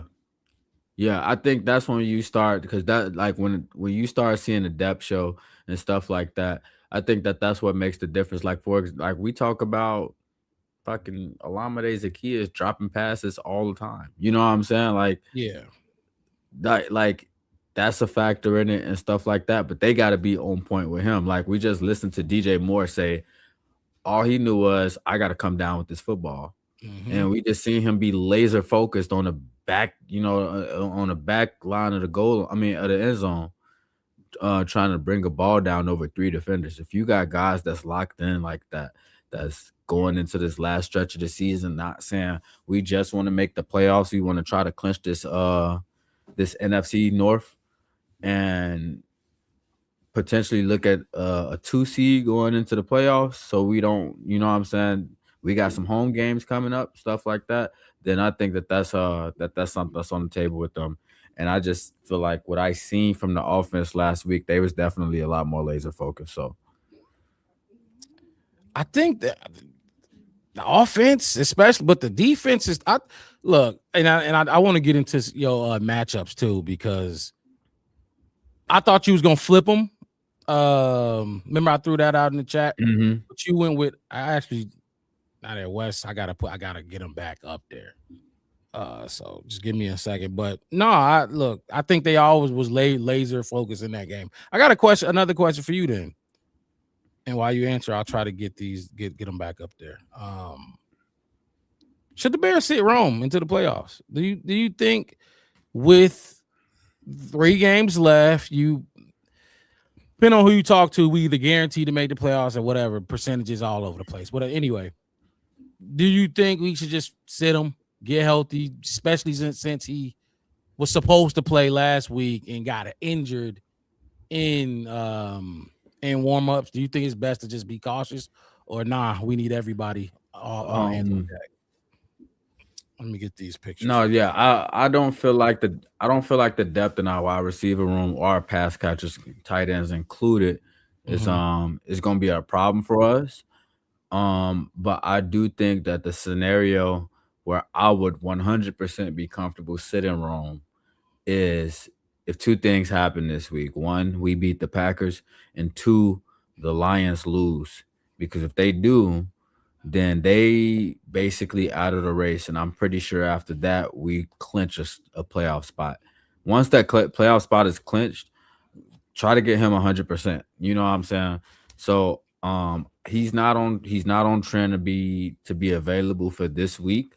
But if we can go out there and put up a W, and the Steelers somehow beat Detroit, which I don't know how the hell that's gonna happen, to be honest with you.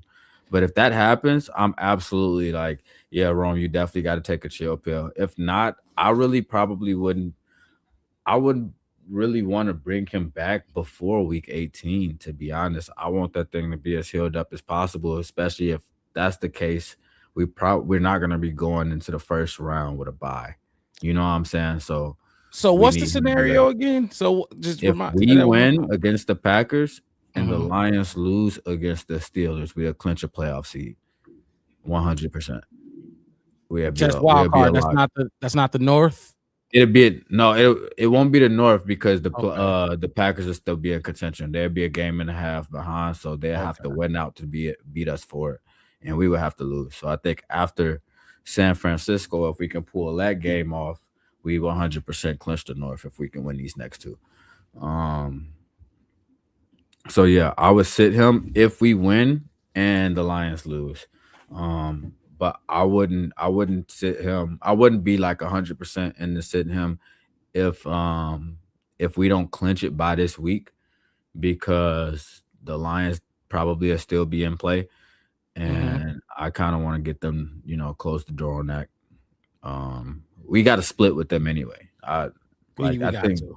yeah. So it's like at that point, try to get them into a game before the playoffs, so we not looking at going into the playoffs and it's like a quote unquote he need a ramp up period, whatever the case is. Because if we don't win this week, um, then we got some away games to play in the playoffs if we make it. You know what I'm saying? So, um, that's where I'm going with it. I'm with you. Well, look, I'm with you. If first of all, like I just said, I don't think we necessarily just like need him to play. So if we can rest him and get him healthy, absolutely go for it. Now, if something just like something happens, which I just got done crediting the depth of this wide receiver room on the Mm-hmm. post game show. But if something happens, why is this not working? If something happens to where, like Luther, we don't know if Luther's gonna play. You know what I mean? Right. Detroit, not this week for sure. You can say Rome probably he should not play this week. But you lose, like okay, we start talking about wins a lot. You lose this week. I don't lie. I got to start thinking about bringing him back for sure. But I mean, you win this week, like you said, the scenario, and you clinch. Oh yeah, sit him, absolutely sit him for the Mm-hmm. rest of the regular season. For some reason, I'm not getting this one up there. But okay. All right, so let's talk about this matchup a little bit. Let's start with this one. I would usually let you choose, but the other one giving me some problems right now. So we'll put this one up first. Mixed it matchup of the week. All right, cool. So Bears. first of all, before I even go into the matchup, I want to say this. I told y'all earlier that I was gonna try to stay away from doing this in terms of making the matchup like one group versus another group and try to keep it player versus player. Player versus okay. But the reason why I did that this week is one because we got some key injuries and we still yet are to find out who's going to be available for us. Yep. But two, I did want to highlight this passing game because everybody knows what happened with Micah Parsons this past week. And we definitely gonna talk about it later on in the show. Mama Blue said, "Where's Wes?" I think he was on he took a phone call, so he hopped out. He should be back though. But as far as the matchup goes, I did want to highlight our receiver core versus their secondary. Y'all already could see him. We just talked about it. Luther Bird and Roma Dunze both questionable for this game. Rome is kind of trending not to be available for this week. Luther Burden, we still got to figure out where that's going to be at. They announced it as something that's day to day, but they also did say it was an ankle, certain right? sources. From certain sources they said that it wasn't something serious. So hopefully he's available. If not, we'll definitely be seeing DJ Moore out there. We're gonna be seeing Colston Loveland get a lot of shine. Devin Duvernay probably gonna step up. Somebody did ask me about this earlier on whether or not if we're gonna see Jade Walker take some snaps because he is a part of the active roster. He's been primarily on special teams though. And everybody was interested Jade in Walker. everybody was interested in the offseason in terms of seeing where he was going to be at. I don't know whether or not if they're going to, give him some opportunities at receiver, but I would imagine that that's something that they think about if Luther Burden isn't available. If he is, though, I would definitely expect it to be Luther and DJ, kind of holding it down at the wide receiver spot. Expect to see Colston Love and Cole Kmet kind of get in there. But one thing I did want to talk about, as far as this graphic goes, it's a few names that I want to point out. The first one, Roma Dunze, or two names. We can just go with two off the bat. The top two, Roma Dunze and DJ Moore. Roma Dunze with 44 catches, DJ Moore with 43 catches. Roma Dunze out of 90. Out of 90. 90 Whoa. targets, he's had 44. Like Roma Dunze gets targeted a lot. I came in. I get my internet came back on good. Hold What that on, be? Wes. Let me ask a quick question. Just real quick. How many games did Rome miss? 2. Just one or two? 2. 2? Mm-hmm. Okay, that's okay. So Keep going. Roma Dunze and DJ Moore second behind him with 71 total targets, 43 pass catches on the year. But then you got the two rookies and Colston Loveland and Luther Burden with 39 and 54 and 36 and 47. They got crazy efficiency. And Mark Robb spoke about it a lot in terms of who he think has the best hands on the team with No, they Colston don't. Loveland. And then Luther Burden on another end is like we've seen him make play after play. He's tough as hell. He does good with getting yards after the catch, and he's fighting for those extra yards when he gets that contact.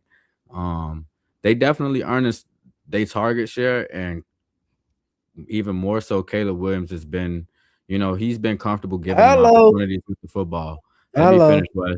Nope. Oh no! My bad. My screen glitched, and then y'all went away, and then I clicked on some shit, and then I was just saying hello to get back into the conversation.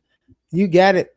But yeah, so as far as those pass catchers go, I just really wanted to highlight what the rookies have been doing, and kind of put DJ Moore and Rome, who's already been here for a year, on a little bit of a notice and say, man, like, you got these guys under you and they pretty efficient. You know what I'm saying? We got to make more of these opportunities, and we just talked about that with the conversation on whether or not if Caleb is gonna be above this 60% mark that he put up against the Browns. Oh, some people learn better when they doing it. Some people learn better if they hear. Some people got to see it. Some people are visual learners. Not gonna lie, you putting it first of all, you snap with this graphic. Just lining them up like this, it really does give you a great picture on what's actually happening on the field. Now, one of my things with Justin Fields, with a lot of people, I'm gonna go back to Justin Fields. A lot of people wanted to keep Justin and get the haul and draft Marvin Harrison Jr., have DJ go do all this. My whole thing with Justin was I didn't think he was the type to hit multiple receivers. So if you have, like last year, we had Keenan, Rome, and DJ. Caleb damn near fed all of them. I didn't think Justin was that type. And when you look at this list, Zacchaeus got 60 targets. Rome got 90, DJ 70. He's spreading the ball around. And when you got a bunch of pass catchers, talented pass catchers, you have to do that. You got to spread the ball around. That's why I didn't understand the whole DJ Moore, like they forcing it. DJ Moore got paid for he didn't deserve that contract. He's not that damn good to get the money he's making. So I never really completely understood it, but Caleb's spreading this ball around. He is spreading this ball around. That's why look, you lose Rome, or and you don't want to lose Rome and Luther, but you lose one. That fucking room is deep, dude. What they talking about Jade Walker coming in or whatever. That's a deep wide receiver room, and I trust Caleb to throw the ball around and get anybody the ball that need to get the ball. Everybody was talking about Tyler Warren. I know you remember, and early on in the season, Tyler Warren this, Tyler Warren that. They ain't saying that shit right now. Mm-hmm. He got the tighties and Cole Kmet got a few catches, and he's not even up here. I'm sure he's gonna be he would had the lowest out of all of them, but he got some fucking catches too. You know what I mean? So I just like when you just looking at it like this and you can visualize it and see it stacked up like this. And it's even crazier when you're doing the research because I'm sitting there looking like he's 44 out of 90.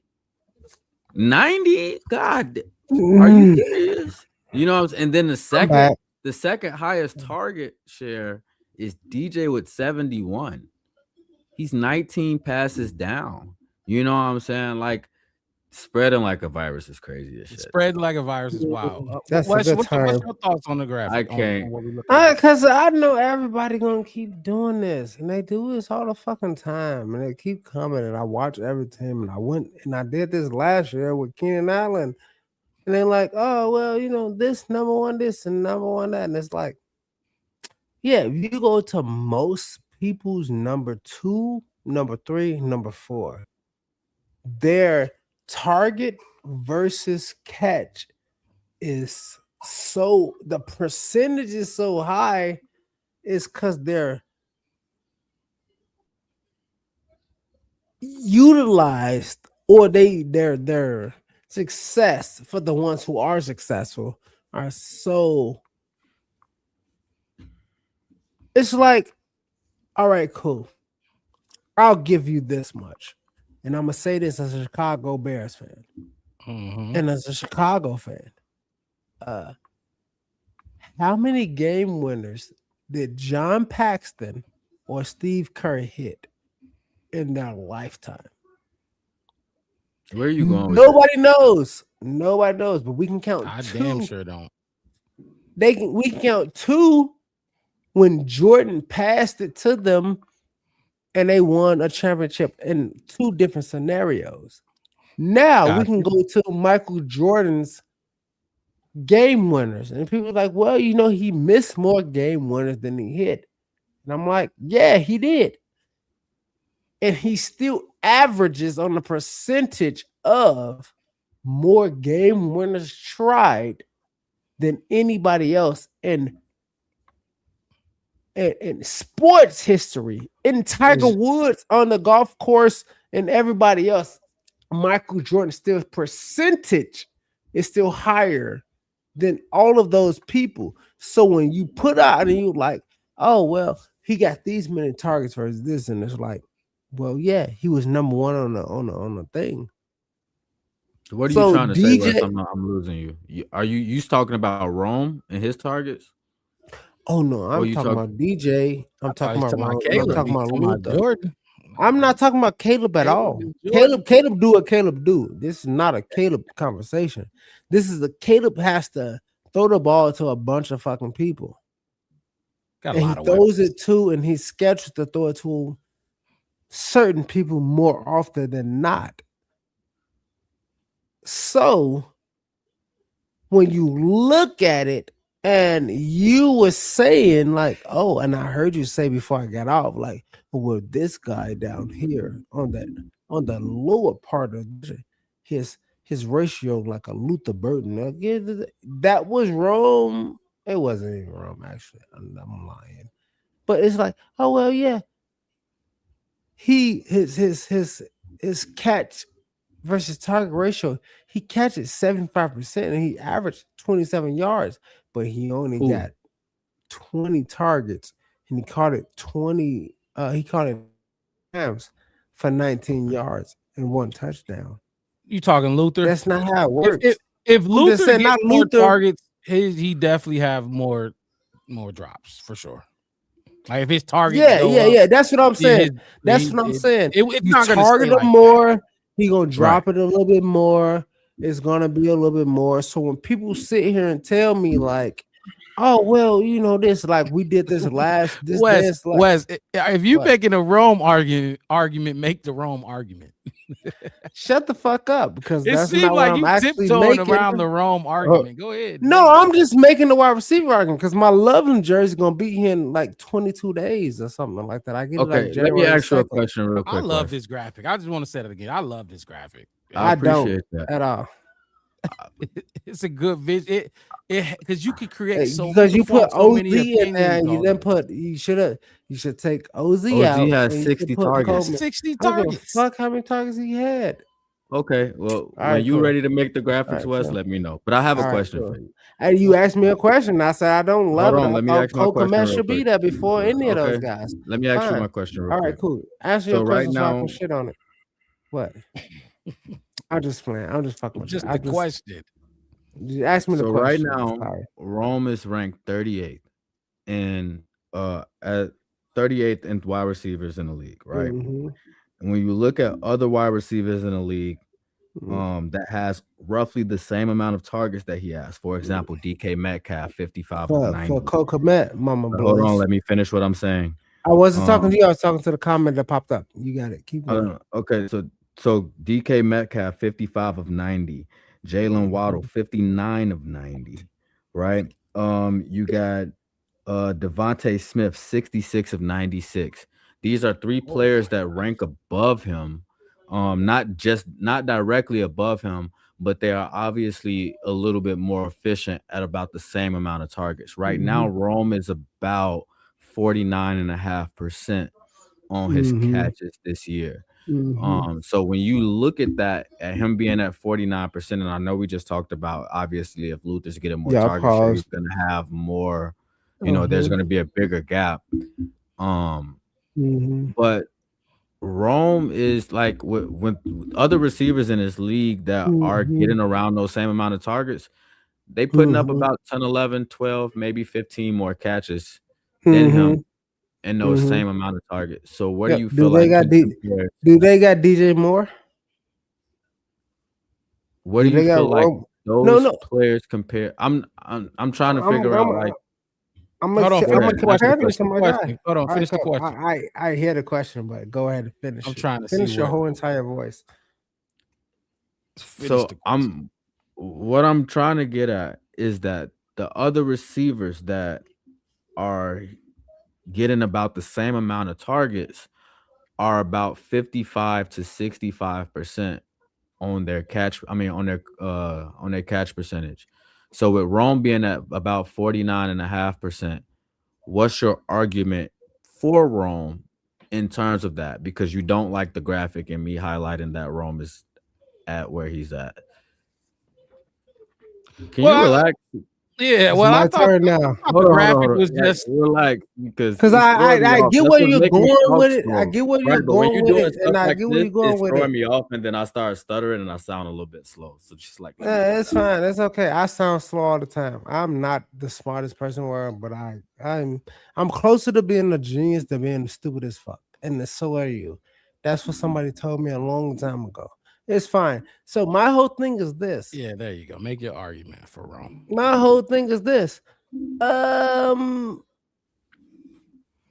He has always, since he's been an NFL wide receiver, been around a bunch of pretty good catchers.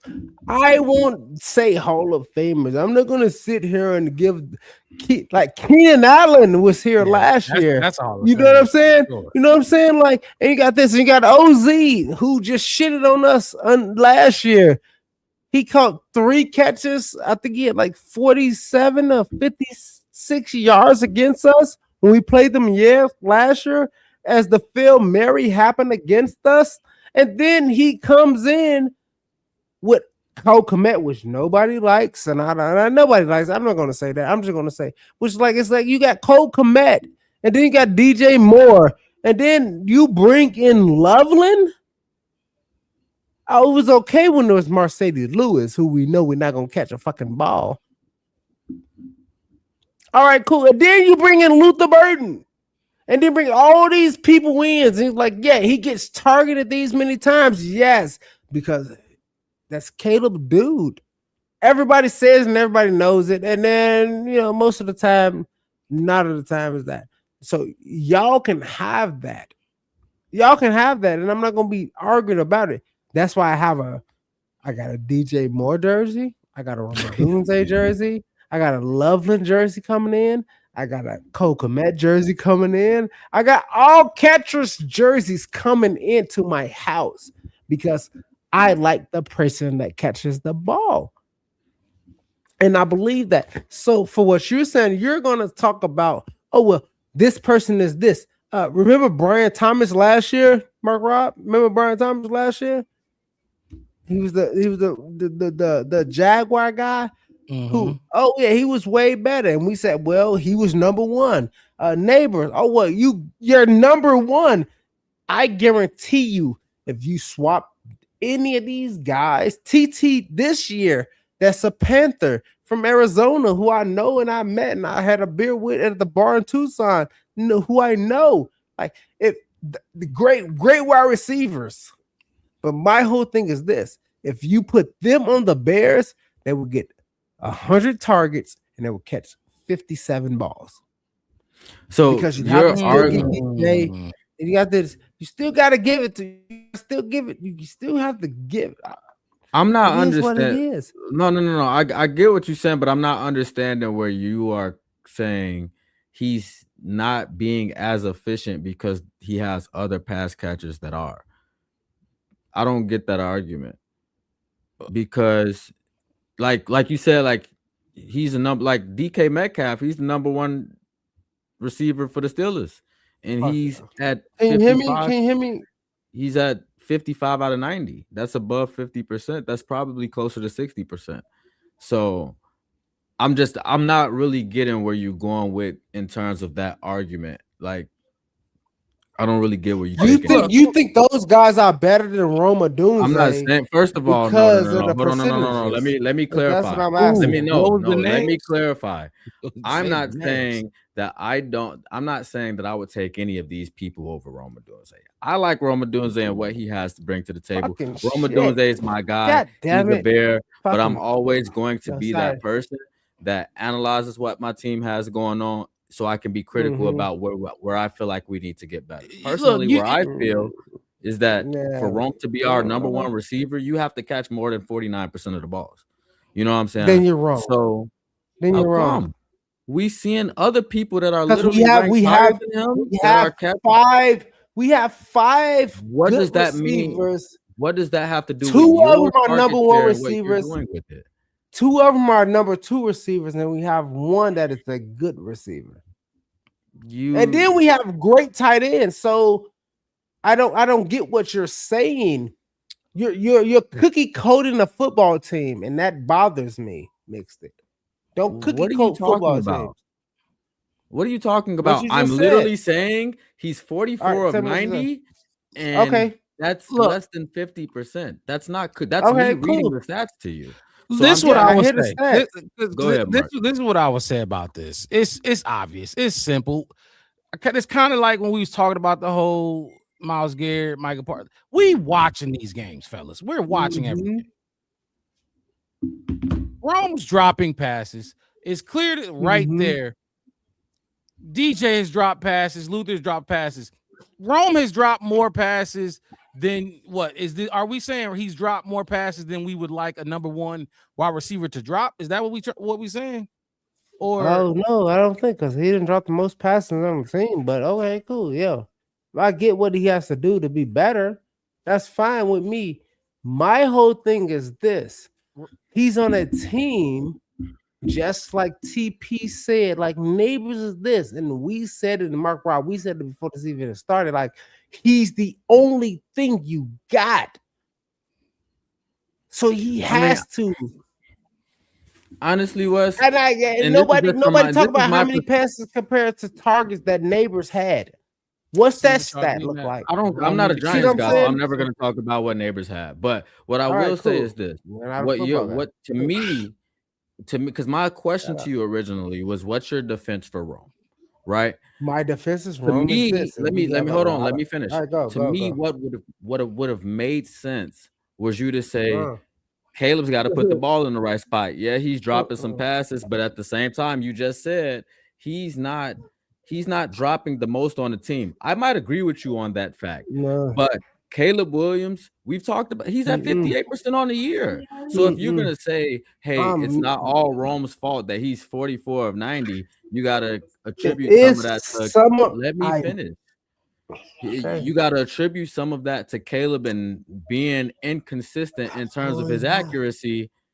That would explain to me, why he's at 44-90 a little bit better in terms, like we just talked about it. He's at 49% efficiency when it comes to his catch rate, right? Other Yeah. players in this league, whether they're a wide receiver one or not, that are getting the same amount of target share, Mhm. they're more efficient in that spot. But to say, oh, he's 44-90 because he has other people on the team that are great pass catchers, I feel like Yep. that argument doesn't make sense. But if your argument to me Mm-hmm. was Caleb wasn't as efficient as some of No. these other guys and their quarterback was, like, No. I'm pretty sure No. Aaron Rodgers is throwing at a higher percentage than Caleb Williams, No. right? And we see Nope. DK. Can you let me speak, please? Like, let me Yeah, get it so out. wrong with it, dude. Go I ahead. Go. don't Keep get I going. don't Keep going. get Keep how, like, going. Rome needs to catch the ball more. Like, it's that simple. And Yeah, it's he like, I definitely don't needs know the what else ball to more. say. I'm with it, and I get that much. And my whole Yeah, so thing is, what are we like, talking even about? last year, all right, cool. My whole thing is like, it's just taking so long. Just say this. He needs to do Wes, this. you He take needs to do this. 8 minutes on every story time you have, and we let you get it. So don't, like, the, come the on, like, the thing I'm just that's saying, All let right, me look. get it out. and I guess I'm not even really confused, but I Go. thought looking at I these got it. numbers was a good thing. Like, when I That's what look I I at did these thought. too. numbers, That's I exactly did what I too. thought. it was like, I did too. wow, I didn't. the ball is I getting didn't make it a better. lot of issues teams have is they get these wide receivers and these weapons and they're not being utilized. And well, I guess my Mm-hmm. issue was, why do people keep crying about DJ Moore when he's getting targets? It's just a lot of mouths to feed. Like, you can't, everybody can't have 90 targets. Because Exactly. if him 100%. and Rome had 90 targets, Loveland ain't getting 54. First of all, I'm shocked Loveland got 54 targets. That's a lot of targets, especially at the beginning. We always saying, can the tight It's ends like get 5 involved? games. Yeah, the first and but I don't know. Mm-hmm. And then you got 60 from OZ, but he was the Yeah, man early on in the season. But a little bit, a that's little what bit. I was looking Mm-hmm. for. Like, Yeah. now you read a graph and then you talk about what you take away from the graph. That's kind of what I was Right, looking yeah. for. But, like, I mean, if y'all talking about Rome, like, keep it a buck. Like, Rome do need to catch the ball. Okay, but Caleb no, might have he missed keep them he sometimes. got the What buck. the fuck ever, but like, yeah, But we no, went through this he can be better. already. He can be I better. had this story. Yes, he can be better. Don't get me wrong. I'm Yeah, not right. saying he perfect or nothing like this. Yeah, he can Yeah, be that's better. still my And guy for his sure. his catch share. Okay, can I get my? Give me two. Give me 120 seconds. He can be better. My guy can be better. I didn't wear the jersey today because he injured, so I'm just gonna wear my DJ Moore jersey. I got my loving jersey coming in. But my whole thing is this. But Mama Blues is Hey, you a my petty blues is woman. fucking She's a funny. petty woman. Yeah, I know. And my thing is this is like, yeah, this. But what I do have to say about it is a lot of mouths to feed. His catch share versus everybody else. We did this already. They only got that person. So that person has to be great or they will suck. So you're saying that we're JJ Neighbors. overcoming the catch rate is what you're saying, because we Oh got multiple yeah, people. yeah. Because we have to, Okay. we have to deviate a little bit every single time, and we have to share, and we have to do that. And then sometimes we have to throw. That's why we have this narrative of, oh well, Rome gets 100 targets, but only catch 50 times, so he's at 50%. And it's like, well, a couple of those are throwaways, and I'm just sitting next to your stats, and it's like, well, DJ ain't satisfied because he only gets 75 catches because he only getting, you know what I mean? And then we're not using Luther because this and then the third, and then like, well, Loveland is this, and he got the best hands, but then Cole Kmet still needs some more catches. And So, then Wes, let me ask you this question because you didn't get to What? answer it. Would you sit Rome the rest of the season and make sure he's healthy for the playoffs, or would you? Healthy for the playoffs? Yes. Yeah, because when I'm I say for the okay rest of with the it. season, I'm not talking about. Yeah. No, I'm okay with if that's what they want to do. Would you do? What would you Would do? I Would you, do it? Yeah. No, I would say like, hey, look, if you ready for this week, then go. Okay. I wouldn't shut them down like they did Tua and Jaden Daniels and all that kind of stuff. I wouldn't shut him down just for the playoffs. I would say, hey, how are you feeling? I'm like 87% because that's my favorite year. Even after the re-aggravated injuries before the games that we seen the last couple of weeks. Yeah. If he say 87, then after reactivated, you gonna sit your ass down and come back next week. I just like that's my favorite year.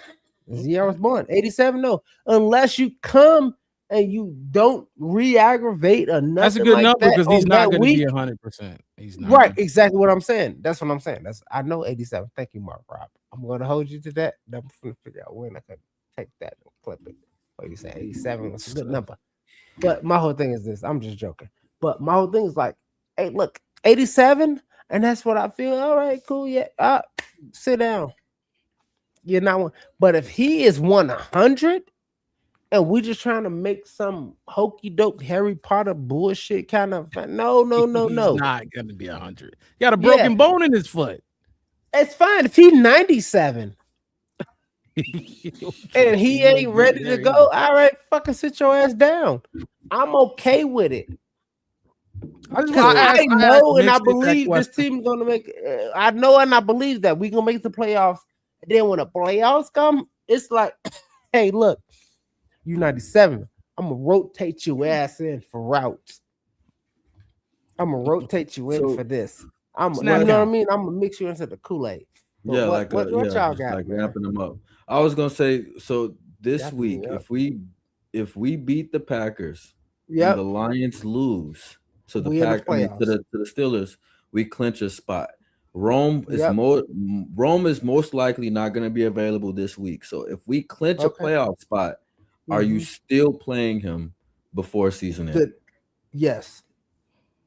If he say 100%, he 100% play football. That's gonna be a goddamn lie. That's what we do. If he come out there and say I'm 100%, he lied to you. But why he lied to me? What? That's a broken bone. He has a broken bone that he's not taking the steps to heal. Oh, it's about pain management. You asked me a question. Right. My whole thing is this. No, that's what I'm just saying. Like if he says he's 100%, it's not true. But if you're gonna let him go, if the doctors say like our medical opinion, he's 100% and he can play before the playoffs. Doctors need their play against the. No, cool. He can play. No, we're not saying that he can't play, but to be 100% and you don't actually heal a broken bone in your foot. Okay, you're lying. Okay, just look at it like this, fellas. Look at it like this, fellas. I'm gonna tell y'all this. He was cleared by the medical doctors to play last week. And injured himself in warm-ups. Yep. He can play, but like he can play in 3 or 4 weeks from now, Mark. So how would you feel about this? If he plays this week, right? And we know about this injury, yada yada yada. Yeah, he is visibly different. Like we see he ain't creating separation because now you're out there running 80%. Yeah, and dropping passes because you don't want to jump for real because that bone in your foot. You know what I'm saying? I hear you. And we come in here because Wes, if you're playing, you good. No, I don't want to hear he was hurt. People try to use that for DeAndre Swift earlier, and I'm like, fuck that. DeAndre Swift for that. Yeah, exactly. If you on the field, you on the motherfucking field. If not, sit your ass down. Exactly. So cool. He plays, and I don't want to be hearing these excuses that people was making for DeAndre Swift. I need spectacular catches being made. And my whole thing is this. So what mixed it fucking wanted to say was, all right, cool. Like you just said, no, calm down. I'm just breathing, y'all. Let me just say, I know you breathing. It's okay. So my whole thing is this: I'm with you, a Bear week Truth. ago, he was almost ready to play for a game, right? Who, Rome? And then let's just say we just take these next 3 games, so we just run it, win straight through, right? And then they say, "Hey, Roma Duze is ready for a game." Of course, he could be ready the game before the game before.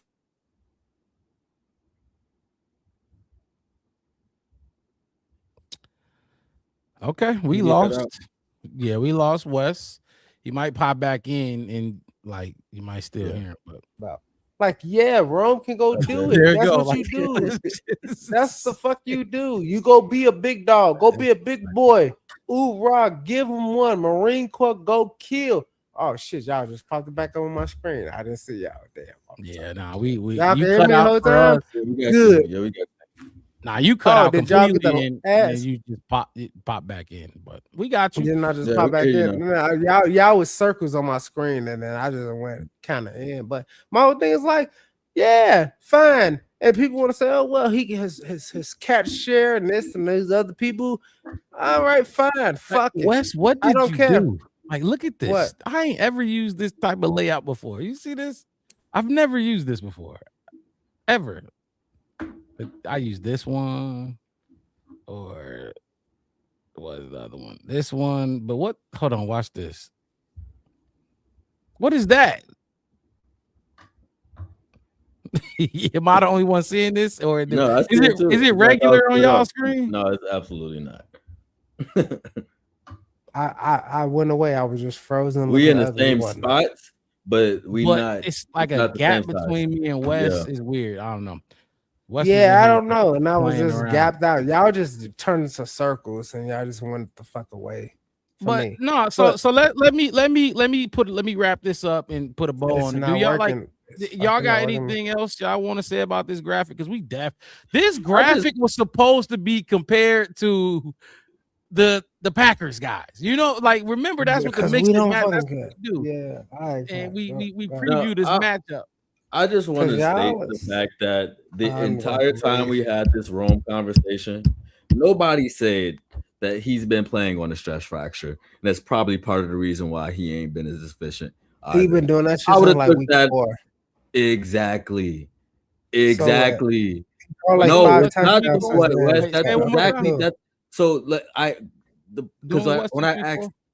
I asked him what was the argument in support of Roma Dunze. I'm saying we never brought up the stress fracture, but we talking about the fact that he hasn't been as efficient. Do y'all think he would have been more efficient if he didn't have a stress fracture that he's been playing on? I think so. Not really. Absolutely. Is that the question? Not really. I think he gonna no. still have to give those Yeah, guys I'm gonna say no. they deals. You still got to get MREs out to the rest of the soldiers. Why do we keep talking That's about how I the other feel. pass? What I don't get why DJ All right, Moore fine. being on the team, Colston Loveland being on the team, Luther Burden All right, being on cool. the Go team ahead. You makes talk that Rome shit. 49%. I don't get that. I just absolutely don't get what they have to do with his catch You efficiency. don't know It's quantum solely a physics Rome of thing. mathematics. Packers fan in Milwaukee, hit that link.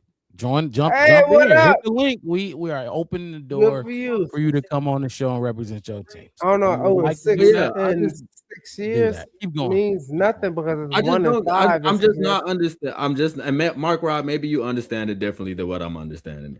But I just like Rome being 44 out of 90 is solely between him and Caleb. No, it's Just not. how come it's not? It's his hands. It's Caleb's throw. Nobody else is catching. Nobody else is making Rome drop a pass other than Rome or Caleb. It's Hey, one they of the. asked That's what you DJ. I think. don't get. That's I what you don't think get because you what don't you're understand. saying. You don't understand how it is. It's matchups. It's makeup. Tell It's me. it's No, it, no, no, it's no, no. coaching. You It's talking this. It's about that. stuff that And has on top nothing of to that, do it's this. with the It's this. number. It's this. It's. You're not Are telling you me why. actually throwing me the ball, or are you throwing somebody else the ball? Boy. Are you throwing me the ball? Or are you throwing Keenan the ball? What the hell did Keenan Allen got to do with anything? J2K, we are having one of our famous Mios, no debates. mama's way, dude. What the? Okay, cool. This was about Fine. You Roman want not these talking days? about All right, keep your You gonna numbers. call You me can have stupid? your numbers. I can tell you this much: get on the field and throw a football, and throw it over your running back Let's to change the your conversation. other person. Let's change the conversation. Oh, Fine, so look, fine. let I me don't work know. my You never magic. gonna understand. It's fine though. Okay, Let me let's change try the to like conversation. But get none the, of them got no other receivers on their team like Roma Dunes they do. All the people you said has not even the closest receiving. okay. Let me because remember, this was for the Packers guys that I'm about to put up on the screen. So we got to relate this what we're seeing. This is what it really was for, not Roma Kimari. Doomsday. We got to relate it to the Packers Y'all can guys. hear This me Packers now? graph. Am I back? Am I back? Yes, you're back. All right, cool. I'm gonna shut the fuck up. I just wanted to be back so I can hear y'all. I was just I heard your mic. Right. It's fine. Just don't All right, cool. Let me hear the Packers guys. The DBs for the Green Bay Packers. Actually, is I don't know. I don't know if Nixon is question. I don't know. We don't got their injury report, but look, I'm gonna jump in real quick. Shitty. I sent y'all the injury reports for both of them. It should be one of the things that I sent to y'all. I think I actually have it. Actually, Keyshawn, look. I'm gonna say this and mix it. I'm gonna let you mix it real quick, but I'm gonna start by saying this before you go mixed it. I have zero respect for this secondary. Like I absolutely don't. The heart of this defense is their front seven. You know, the D line and the linebackers. I give credit where it's credit's due. Quay Walker, Edgerrin Cooper, which we highlighted last week, mixed it. Though them dudes, they can play and they're fast. They are fast. But these dudes are a product of their environment. So when that front seven speeds up the clock on the quarterback and makes him get the ball out quick and shit like that, they benefit from it. And that's football, though. That's football. That's why you start in the trenches and go out. But I think these dudes are not good. But go ahead, mix it. Go ahead, mix it up, and I'll jump in when I hear something that I need to comment on. Well, honestly, you kind of already took it away from me. That's exactly where I was gonna go with it. Because when we talked about this team 2 weeks ago, I did speak to y'all about what I felt like the matchup of the week was gonna be between DeAndre Swift and Kyle Monangai and Quay Walker and Edgerrin Cooper. Quay Walker and Edgerrin Cooper both led the team in tackles that week. Kyle Monangai and DeAndre Swift both averaged over 4 yards a carry. I think Monangai, if I'm correct, was at like 4.2. So I think that they kind of, to me, it kind of resembled, like, I think I said this when we did the post game, it resembled like two Rams fighting each other and they just kind of get stood up after they meet with the horns. Because that game did come down to the last play, and I feel like if either Quay Walker or Edgerrin Cooper took some plays off, that game could have been had on our side, and vice versa on the other side. And it really just came down to whether or not if Caleb could make a throw at the end, which we all felt that he could make that throw. It just didn't happen for us that day. But as far as this matchup goes, especially without Michael on that front seven, as you talked about, everybody will lead you to believe that the Packers is one of the most all around, efficient teams in terms of Jordan Love and his ability to pass at a good percentage and just be efficient. And then on the other side, the pressure that they was able to get with Micah. Now he's out. Devontae Wyatt at the D-tack spot is also out for the season. Yep. And then earlier in the season, they lost Tucker Kraft on the offense. But I'm here to tell y'all, this Packer secondary can be had. If y'all want to look at what's in the red, those are the stats that each of these players recorded against the Bears in our previous matchup in Week 14. I So didn't peep that at first. Keyshawn Nixon, he got 63 tackles on the season, 16 pass deflections. He had 2 pass deflections, 2 tackles, and that 1 pick at the very end of the game. Other than that, we've been hearing about people trying to tell us about Valentine. He got 28 total tackles. He's got 4 tackles in the game, no pass deflections. Xavier McKinney, we always hear about Xavier McKinney at the safety spot and how he's a quote unquote elite. He had 7 tackles, nothing else. Javon Bullard, 66 total tackles, 2 pass deflections, 4 tackles, no pass deflections. And this is with a team that we faced with Micah, who put up 7 pressures in that game, no sacks, but he still showed up in his pressure rate. You know what I'm saying? And these guys aren't the guys that made a difference for them. But with Micah not being available for him, and this pass rush going to look a lot different than what it has looked, I do think that this game is going to be an opportunity for Caleb to pass more. I do think that they're going to, especially with, we talked about the weather being a big factor against the Browns and all of that stuff. It's going to be feeling good in Chicago this week. Yes, it's going to be sir. feeling real good. It's feeling real good right now. You see the jacket I got on? This is what I wore outside today. Hey, the snow was melting, wasn't it? It's almost gone. It's gonna be gone tomorrow morning. Yep. See, and I looked outside today, and it ain't like that, but it's still there. But a lot it's of definitely getting up out of here. Sure. Yeah. So that's why I was moving fast today. Nixon had his first takeaway against us. I don't think that's his first. I think that might be his second. You might have to correct me on that. Somebody in the chat, let me know how many takeaways Keyshawn Nixon got on the year. But the team as a whole, they don't have a lot. It was a good interception. Am I back? Can y'all see me? Can y'all hear me? Yep.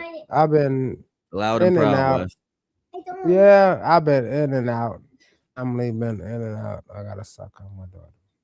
But I ain't gotta leave the room so I can throw this. But yeah, I think at the end of the day, can y'all hear? Yeah, we can hear you, Wes. Yes, Wes, we can hear you. He looked like he cut out again. Wes having some technical difficulties today, but it's all good. But yeah, I definitely do think that this game is set up for Caleb to pass a little bit more. But I think Can you get that 283? That's what he needs per game to get it. 283 to get 4K, which we talked about earlier. Yeah. Do I think he? Am I back? I don't know. No, we can hear you, Wes. We can hear you. I don't know. Can y'all hear me the whole time? Y'all hear all my rant? Oh, let's talk. Shit. Let's talk. All right. Let's take it down. Take it down. Take it down. I'm sorry. Hey, look, brothers, if I kick in and kick out, I don't know. My Rob. Absolutely. Yeah, no, yeah, we got you. It's been kicking me in and out the whole night, and I don't know why. We see. We got you. Shit, it's pissing me the fuck off. Let's talk some Bears Packers with a Packers fan. Like I said, we put the link in the chat. That bitch in here. I mean, that person in here. Sorry. Let me get this down. Oh wow. Let me get this down. Packers fan in Milwaukee. First of all, let me ask you a question. And you got Caleb as your profile picture. We love it. Love to Why is Caleb your profile picture? What's going on? I want to see this. I want to see this facial expression. We're going to see this facial expression again Saturday. Yeah. So let me ask you this question. Before we get into, let me ask you this question. Yes, sir. Micah goes down. You might be without Christian Watson. But let's just focus on Micah real quick. All right. How confident are you in the D-line's ability to still create that pressure without Micah Parsons? Because it makes a big difference. So don't just say anything. We got numbers. Well, if you want to go numbers, and you can, however you want to do it. If you want to go numbers, do the numbers. Okay, we're gonna go numbers. This defense was top 10 last year without Micah. Period. Came into the season top 10. So all this, you know, see, the thing is when you don't know a team, you can you put this, you put this narrative around the team. We play y'all And twice a year. We know I y'all. understand that. I understand that part of it, right? Because everybody made this big hoopla, and we don't want to talk about what happened last year because then it starts getting personal because We were I one and remember one. heading I rem- I remember, yeah, that 1-1 in a game that really didn't matter when we was heading to the playoffs. It mattered. But It we don't mattered. want we don't want to get into that. We don't want to get into that. It I mean, we mattered. can. 'Cause, We didn't have a head coach and we beat you. You wanna? I that's was gonna that's say you wanna. cool. Right. It on a mattered. on a with a quarterback with one leg and half of our players Oh. watching ACL, but we still was in a You want that playoff. Mark Rob? You want that Mark Rob? You want that Mark Rob? It mattered, dude. It's a football game. What's your I name again? understand I'm that, sorry. but half of this team y'all got now was with that team. So we're not gonna go there. But anyway, um, this was a top 10 defense before Micah, and other than the pressures and the 12 sacks, of course, that 12 and a half matters.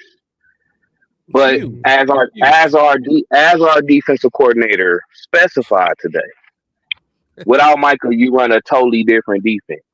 You run a totally different defense, and you run a defense that's not um, running just four. Because with Michael, you could just rush four. You have no issues. You can rush I'm four. glad you just And, said that. and you can drop everyone in coverage. Yep. But now, That's I heard somebody. I don't know who said this, but Xavier is. I don't know what y'all said. I heard something about Xavier McKinney, but now he can play. Walker. Now he's not going to be in the box as much because when you drop him in the box, you're trying to make sure that y'all running Xavier backs, which are McKinney. which are Damn, why very the good. fuck Y'all very good in the running game. You don't want those guys to get outside the second level, so you're going to try to drop all those linebackers.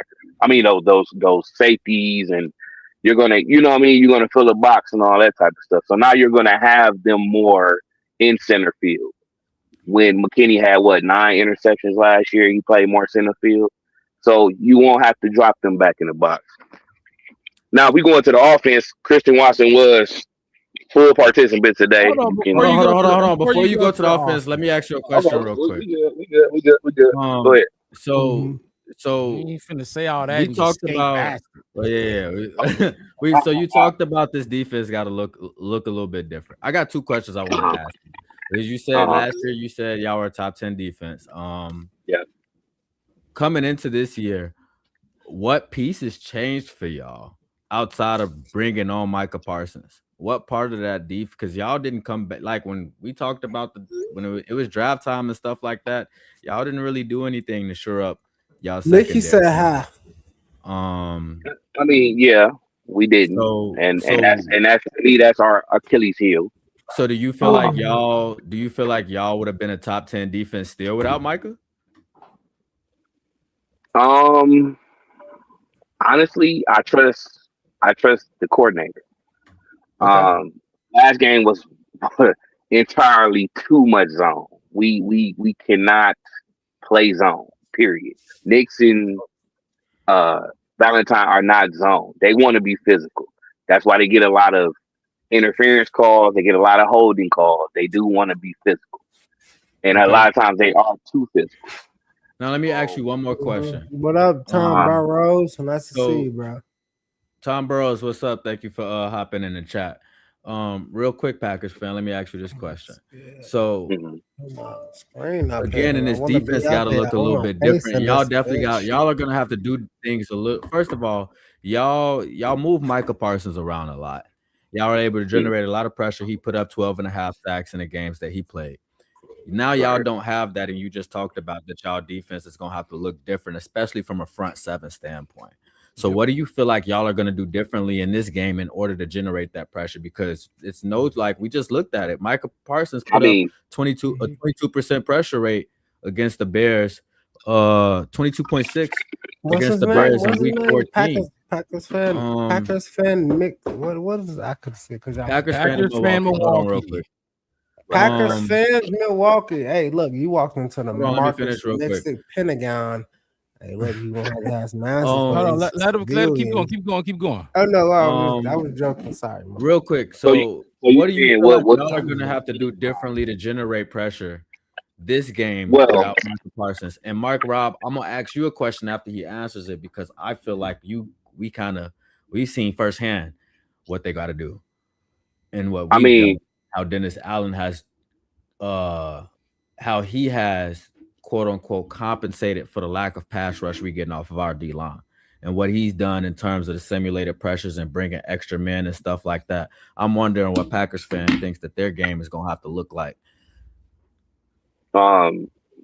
It's going to be a lot more disguise and a lot more stuff not being obvious. Now, on the other side, we don't really have to worry about Caleb sitting in the pocket and giving his wide receivers time. So, as our defensive coordinator specified today at the press conference, he understands that he's looking to extend plays. Even if you get some type of pressure, he's always throwing outside the pocket. Some of his best throws this season came outside the pocket, like we talked about today.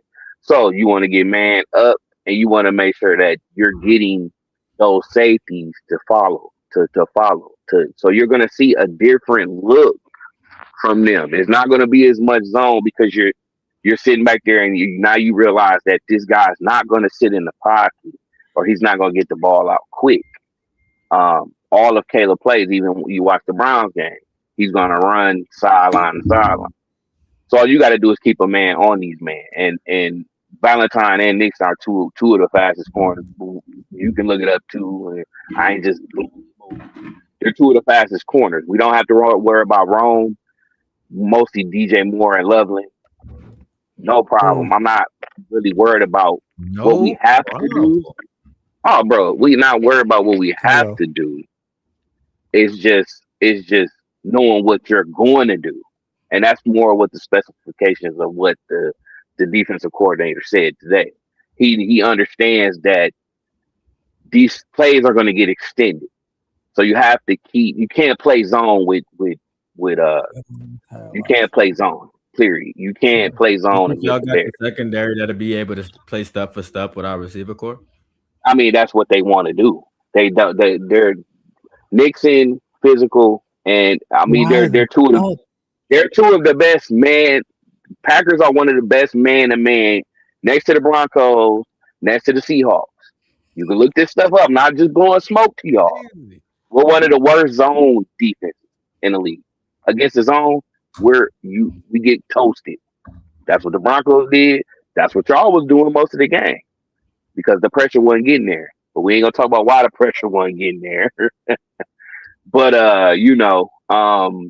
just be prepared for a different game plan. Trust me, we have one of the hottest young defensive coordinators in the league, and I trust him to get these plays, these extended plays that Caleb want to do so bad because he runs sideline to sideline. Why do you think? Why do you think he can't throw from the pocket? Like, what evidence? Where does that come from? Is it because you listen to ESPN Milwaukee and Ben Bruss and them dudes? Is that like? That's the thing. I don't listen to nobody. Understand? So you where's go it to the coming from? What, baby? Hold on. Shit. Okay, cool. Yeah. He has the highest percentage in the league pocket passes. Okay, all his passes are outside the tackles. Understand that. So he's running passes, defensive tackles. No, they not. Stop. No, they not. I'm finna shut you the fuck up. No, they not. He has just as many passes inside the tackles over the middle in the last fucking 16 weeks than anybody else. No, he don't. Like, don't say that. Yes, he do. Yes, he do. All right, Mel Kiper. All right, Mel Kiper. All Listen, right, Mel bro. Kiper. I ain't Mel Kiper. I ain't nothing. It hurt to hear. It hurts to Oh hear no, it it because you don't. get I tired. watch. You I get watch tired of it everybody. too. I watch He is one of everybody. the worst He's completion not. percentage within the tackle. Oh, He has one of the best completion percentage outside the tackles. Do your homework, bruh. Do your homework. I mean, well, Do y'all remember? He's the Do y'all bottom. so remember that that? He's means at he the throws bottom. the ball. He's That at means he the throws the bottom. ball within the tackles, right? He is one of the He throws best. the ball within the tackles, right? No, he has the Well, one of hold the on, hold He on, worst. hold throw the on. ball. He Okay, has to okay, throw the okay. Hold on, hold ball. on, this is hold on, hold so on, false. hold on, This real is quick. crazy. Okay, So okay, because All right, go ahead. Y'all say let's it. just I'm trying to say it. let's take what you're saying to be true, Packers Uh-huh. fan. I'm Uh-huh. gonna Right. keep getting kicked the fuck out. Mark Rob, Chef West, at one point of the season, we showed a graph on the show where it showed Caleb Williams' time to throw, right? And how he was kind of in a category by himself. Do y'all remember that? Yep. Okay. Now we also talked about the Bears being what, number 1 in the league in explosive plays, Yep. right? So I'm saying that to say, Packers fan, you think Caleb Williams, quote unquote, holding the ball and according to you not being able to throw on time is leading us to have a insufficient offense? We lead the league in explosive plays. Yeah, because you lead the league in off schedule plays. Off schedule That's all. plays make them explosive. I mean, okay, now we just splitting hairs on what it means to be a efficient yes. offense. There you go. All right, you got it next week. Okay, All right, look, I'll go. Go my ahead, Mark thing is Rob. he's trying to It imply hurts. It that hurts. Caleb does not throw from the pocket and he can't throw from the pocket. And look, No. nothing I say right now is gonna convince you of that. It's But Okay. not true. I'm gonna tell you one thing because I know for a fact you don't watch Bears games. You may watch them from here and there, but not completely through. It just He hurts. didn't throw it from the pocket against y'all because I Yeah, mean, obviously, it's your just what it defensive front was. gave us issues. Ben It It's just just Johnson what hurts. it moved the pocket. was. It's smart to move the pocket the way y'all was playing us in that first half. Right. But I mean, we played before y'all. Did you watch us last week? No. Did I watch all that? Did you watch us last week? No, I don't need to watch y'all. It's in the numbers. Okay. What number? And You mentioned completion ladies and percentage. gentlemen, Caleb's this is not what we completion. do on this Hold show. on, Caleb. He mentioned completion percentage. Caleb, he He's said it's better outside the 50. pocket Okay, than check in. this out. First of all, Check this out. Caleb's Check completion this out. percentage is 58, so it's not good anyway. So where's he getting this Exactly. outside, inside the pocket stuff from? It's He's bullshit. 266 for 459, right? Where do you think So, most of 58%. hold on, wait, hold on for y'all cussing me out. How much of that 266 is within the tackles? Tell me right now. so How much? Hold on. No, before you call me Mel look. Kiper. I'm not gonna call Mel Kiper. I'm gonna say this is Chef West saying to plays that are you, literally designed. Packers We just talked fan, about Milwaukee. Of those completions. So Okay. Can you hear me? Hold on Yeah, one. we can hear you a Yep. lot better now. Go ahead. Okay, wait. Okay. Hey, Mark Rob. How many of those completions Give it to me. of those 266 compared to that 459 that were the difference between those? How many? Well, So I'm listen. assuming the way that you're saying it that you have a number, correct? I got it. Cool. He got Thank a you, number. bro. It's the numbers. Hold It on, ain't hold on. me. Don't cuss me out. Wait. It's No. not Wait. the Let him get it Say the out, number. Wes. Right. We want to hear the number because you're trying I to lead us don't. into it, but we don't know the number. Okay, So check you this tell out. us. All right, go. Most of his QBR and all that shit they want to say is It's a from number. Just outside tell us what of the the number is. tackles, bro. What's the number? You Okay. just set us up All to right, give us a cool. No, number, and you ain't Mark giving us a Rob, number. don't. Let him go. Hold on, let him get the number out, Wes. I just want to hear the number. He's capping. I He's know. full of That's what I shit. want. I know. want I'm okay. y'all to Okay. just So not. here we go. Here we go. I Right here. want my friends to just 71%. let this PFM do what he. Is this Chat GPT telling you this? No, this is straight up numbers here, figures. Okay, you got 58% correct. I'm correct on 266 for 459 this year, right? You correct. Okay, so check this out. 73% of his passes are outside the tackles. There you go. Okay, now say it now now. tell us why that Mix matters. it. Just be Just quiet. Let him just go let us know fast. again why This it is what I matters. told you. Go fast. 73% 35 of the huh? time, he's not going to stay in the pocket and throw a pass. And I keep getting kicked the fuck out. And I don't know. I keep getting So don't yell at me. It's in the numbers, I'm boss. not gonna I'm yell just at you. telling I'm y'all not what the gonna yell at numbers you. say. Yeah. That's what I'm saying, my rock. PFM. My point PFM, I is, get it. It's what? majority of the big plays come off schedule, which means not timed. Okay, hold Remember, on. a wide Before you receiver continue. and a quarterback. Mix it. Shut up. Mix it. Be quiet. I'm sorry, bro. I didn't mean to say Damn. I mean, if I'm not gonna be able to talk, I just, you know what I mean. No, I got you. I'm Go just ahead. trying to. You can go off what I'll let you go off what I'm saying. You could debate it. I ain't tripping, bro. But you ain't saying nothing. The reason why I'm getting no, I'm saying something. You ain't listening. That's what it You is. keep talking about The numbers. You want The some fucking numbers. numbers? We understand the number. He's that you're saying, but 58%. Where's 21 58% touchdowns, in the league, 16 bro? interceptions. Where? That's the bottom of the league, right? Hold on. Is that bottom of the league, or am I right or wrong? No, it's not bottom. Oh, It's okay, pretty. cool. We Shit, got I it missed right. it all. It's Where I'm definitely. at? Where I'm at? Where I'm at? Are we Stop good? Mixed yelling. it? Are we good? Yes. Yeah, Stop like yelling. we got you. You don't jump in. Oh, and my bad. I'm scream. sorry, y'all. No, my bad. I'm yelling because So where y'all does he all rank this year in completion percentage? Hold on, real quick, Packers fan, because we jumping all over the place right now. But the thing Right, about I'm you trying. saying that what I'm trying to get at from what you said is this: you said that he's throwing outside of the tackles, which means that he's not throwing in time. They're off schedule plays. There you go. Thank Them you. running bootlegs and shit completely debunks that because it's literally to go outside of the pocket.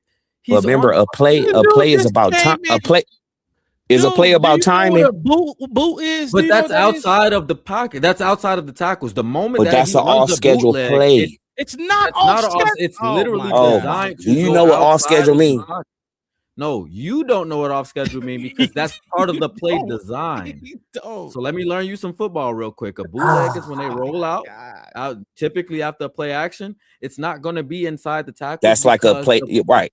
The motion I of the fake the play height and then is I meant turn to around and move I you throw the ball. outside. It's not him turning around. If you really look at it, he's rolling out. It's not his back isn't turned to you guys. It's Okay, a fake so what is he? handoff. Okay, He rolls. He rolls okay. because he's dragging you guys with us. And when he does that, guess what he gets? He gets Cole Kmet over the top for a fucking touchdown. Or he gets DJ Moore in the back of the end zone and he throws over 3 people's heads. Like that's what we get. So I'm not understanding how you're equating that to just be off schedule. That's not what that means. It just means that he's outside of the tackles. Every play outside of the tackles does not equate to an off schedule play. That's not how football works. But okay, Just so when you hike the ball, is there timing involved? You are absolutely correct. And Thank if you wanted to be more accurate, the better argument to say was Caleb has one of the longer times to throw in the league. That would make more sense to the argument that you're trying to say. But to try to equate him throwing outside of the tackles to be off schedule is completely incorrect. Okay. But So to your point earlier, because and correct me if I'm wrong, what you were trying to say was that Caleb's not throwing on schedule, right? No. That was the point that you were trying to make, right? That's completely right. false. Okay, so that's not so remember you put up the wide receivers, right? Right. And you put up y'all wide receivers, Rome. Okay. Look at Rome, look at Moore, look at Loveland, right? Mm-hmm. How many of those incompletions to them?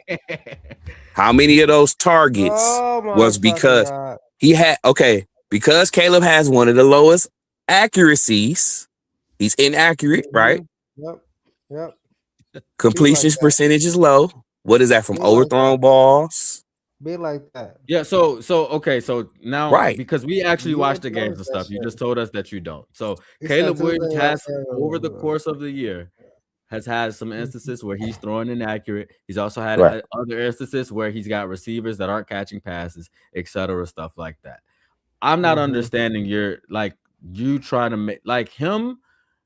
Are you trying to say he holds the ball too long and that's where he's getting all of these incompletions from? Yeah, because I mean, any wide receiver and quarterback duel is about time. Okay, so say that so we can talk about that. I got you. Okay, so his time.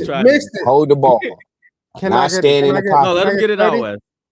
No, I need 30. I don't need him to get All it right, out. He's a Wes. fucking Packers Wes fan. said He he needs needs 30 to take seconds it. from the He So needs Packers to fan. take So what it. I'm gonna do is So I'm what gonna you're mute and give saying Wes is the this. floor because he's gonna try to cook. All right, cool. All right, cool. Mr. Grilled Cheese. My whole thing is this. You're saying like he did this and he did that and he needed this. You do understand that this is an entirely new offense for every single person on this offense who need to understand and learn this kind of shit.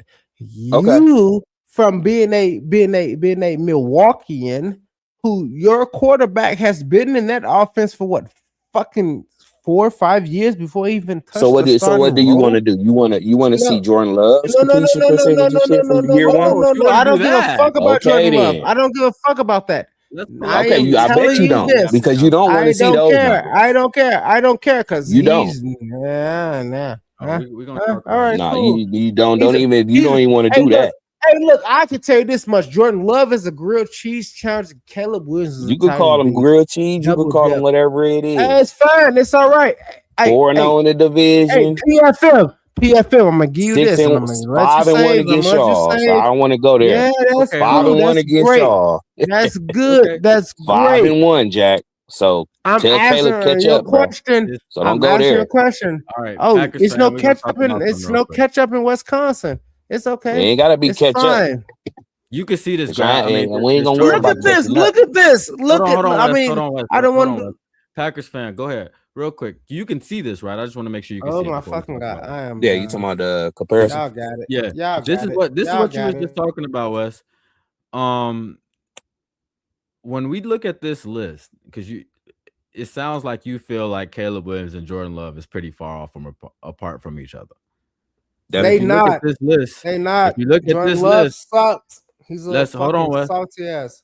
Please, He's He ain't even Sam please, Donald. Wes. Zip he's it, he's No, a bro. fuck Cause hundred. that shit. You ain't coming here and talk about Oh, Jordan Love like he the you greatest thing need ever. He stay ain't off no the hey, Sam wine hey, coolers, Donald. Jack. hey, Stay off the hey, wine hold coolers, Jack. on. First of all, hold on.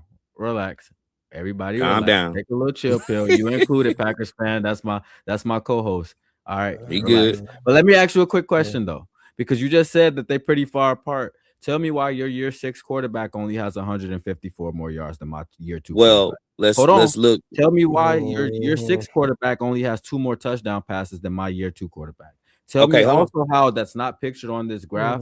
My year 2 quarterback is 1,000 passes into his NFL career. He's only thrown 12 picks. That's unheard of while we talking about his numbers. Okay, so let's look at this. Let's look at Yeah, this. go ahead. Look at this. Chicago He played missed a 2 top 10. games. He Hold played on. another Can I game. talk or no, I'm not gonna be able Go to ahead. talk, bro? You Go right could ahead. just Wes, I hold on, let him mean, get it out. I know you're so gonna try. Go. on one end, Chicago played a top 10 defense 3 times this year, right? No, it's more than that. Hold on. No, Go ahead. no, Yes, no, yes. no, no, Who's no. the three? Wes, let him Who's the get it three? Don't out. Right. say Let him us. get it out. Let him Detroit, get it No, out. no, Let him fuck get it that out. shit. Fuck that shit. Let Detroit, him Don't get it out. say We're trying to us. have a Say what conversation. y'all did in the last us, fucking 16 weeks. Don't In talk about Cleveland, us, us. Packers fan. In Go Cleveland? ahead, We Packers fan. played y'all one time. Don't talk Cleveland about us. recently. Okay. So Or that Pittsburgh? added to the Don't hear numbers. that You shit. understand? And y'all played Philly. Philly? They Not were us. 10th Your when quarterback. they had out of Wes, those Jordan games, Love. y'all relax. won 2. Y'all lost 2. Y'all finna let this Okay. motherfucking bitch ass nigga talk about us. But he's played He ain't say the Jordan Love one Raiders. time. He's Jordan Love played played Raiders the once. Saints. Jordan Love So played the Saints. we played Detroit twice. Jordan Love played Detroit twice. Yeah, swept. Mm-hmm. I'm So listening. I swept. got you. What happened when y'all played them? I don't want to go there You with do you know because against we can those go top back and forth, defenses, Jack. We can against go those back and forth, Jack. against those top defenses, So we played you put more. up We played numbers more nobody else defenses is putting up. top 15 or above. Absolutely not. You're a Who gives a liar. fuck who y'all play? You're a liar. You're a Muslim. Defensive, secondary, everything matters, Jack. That's what I'm trying to tell y'all. You can't give me empty calories. You understand? Because if you played the Raiders, you won by 1 point. You should have blew them out.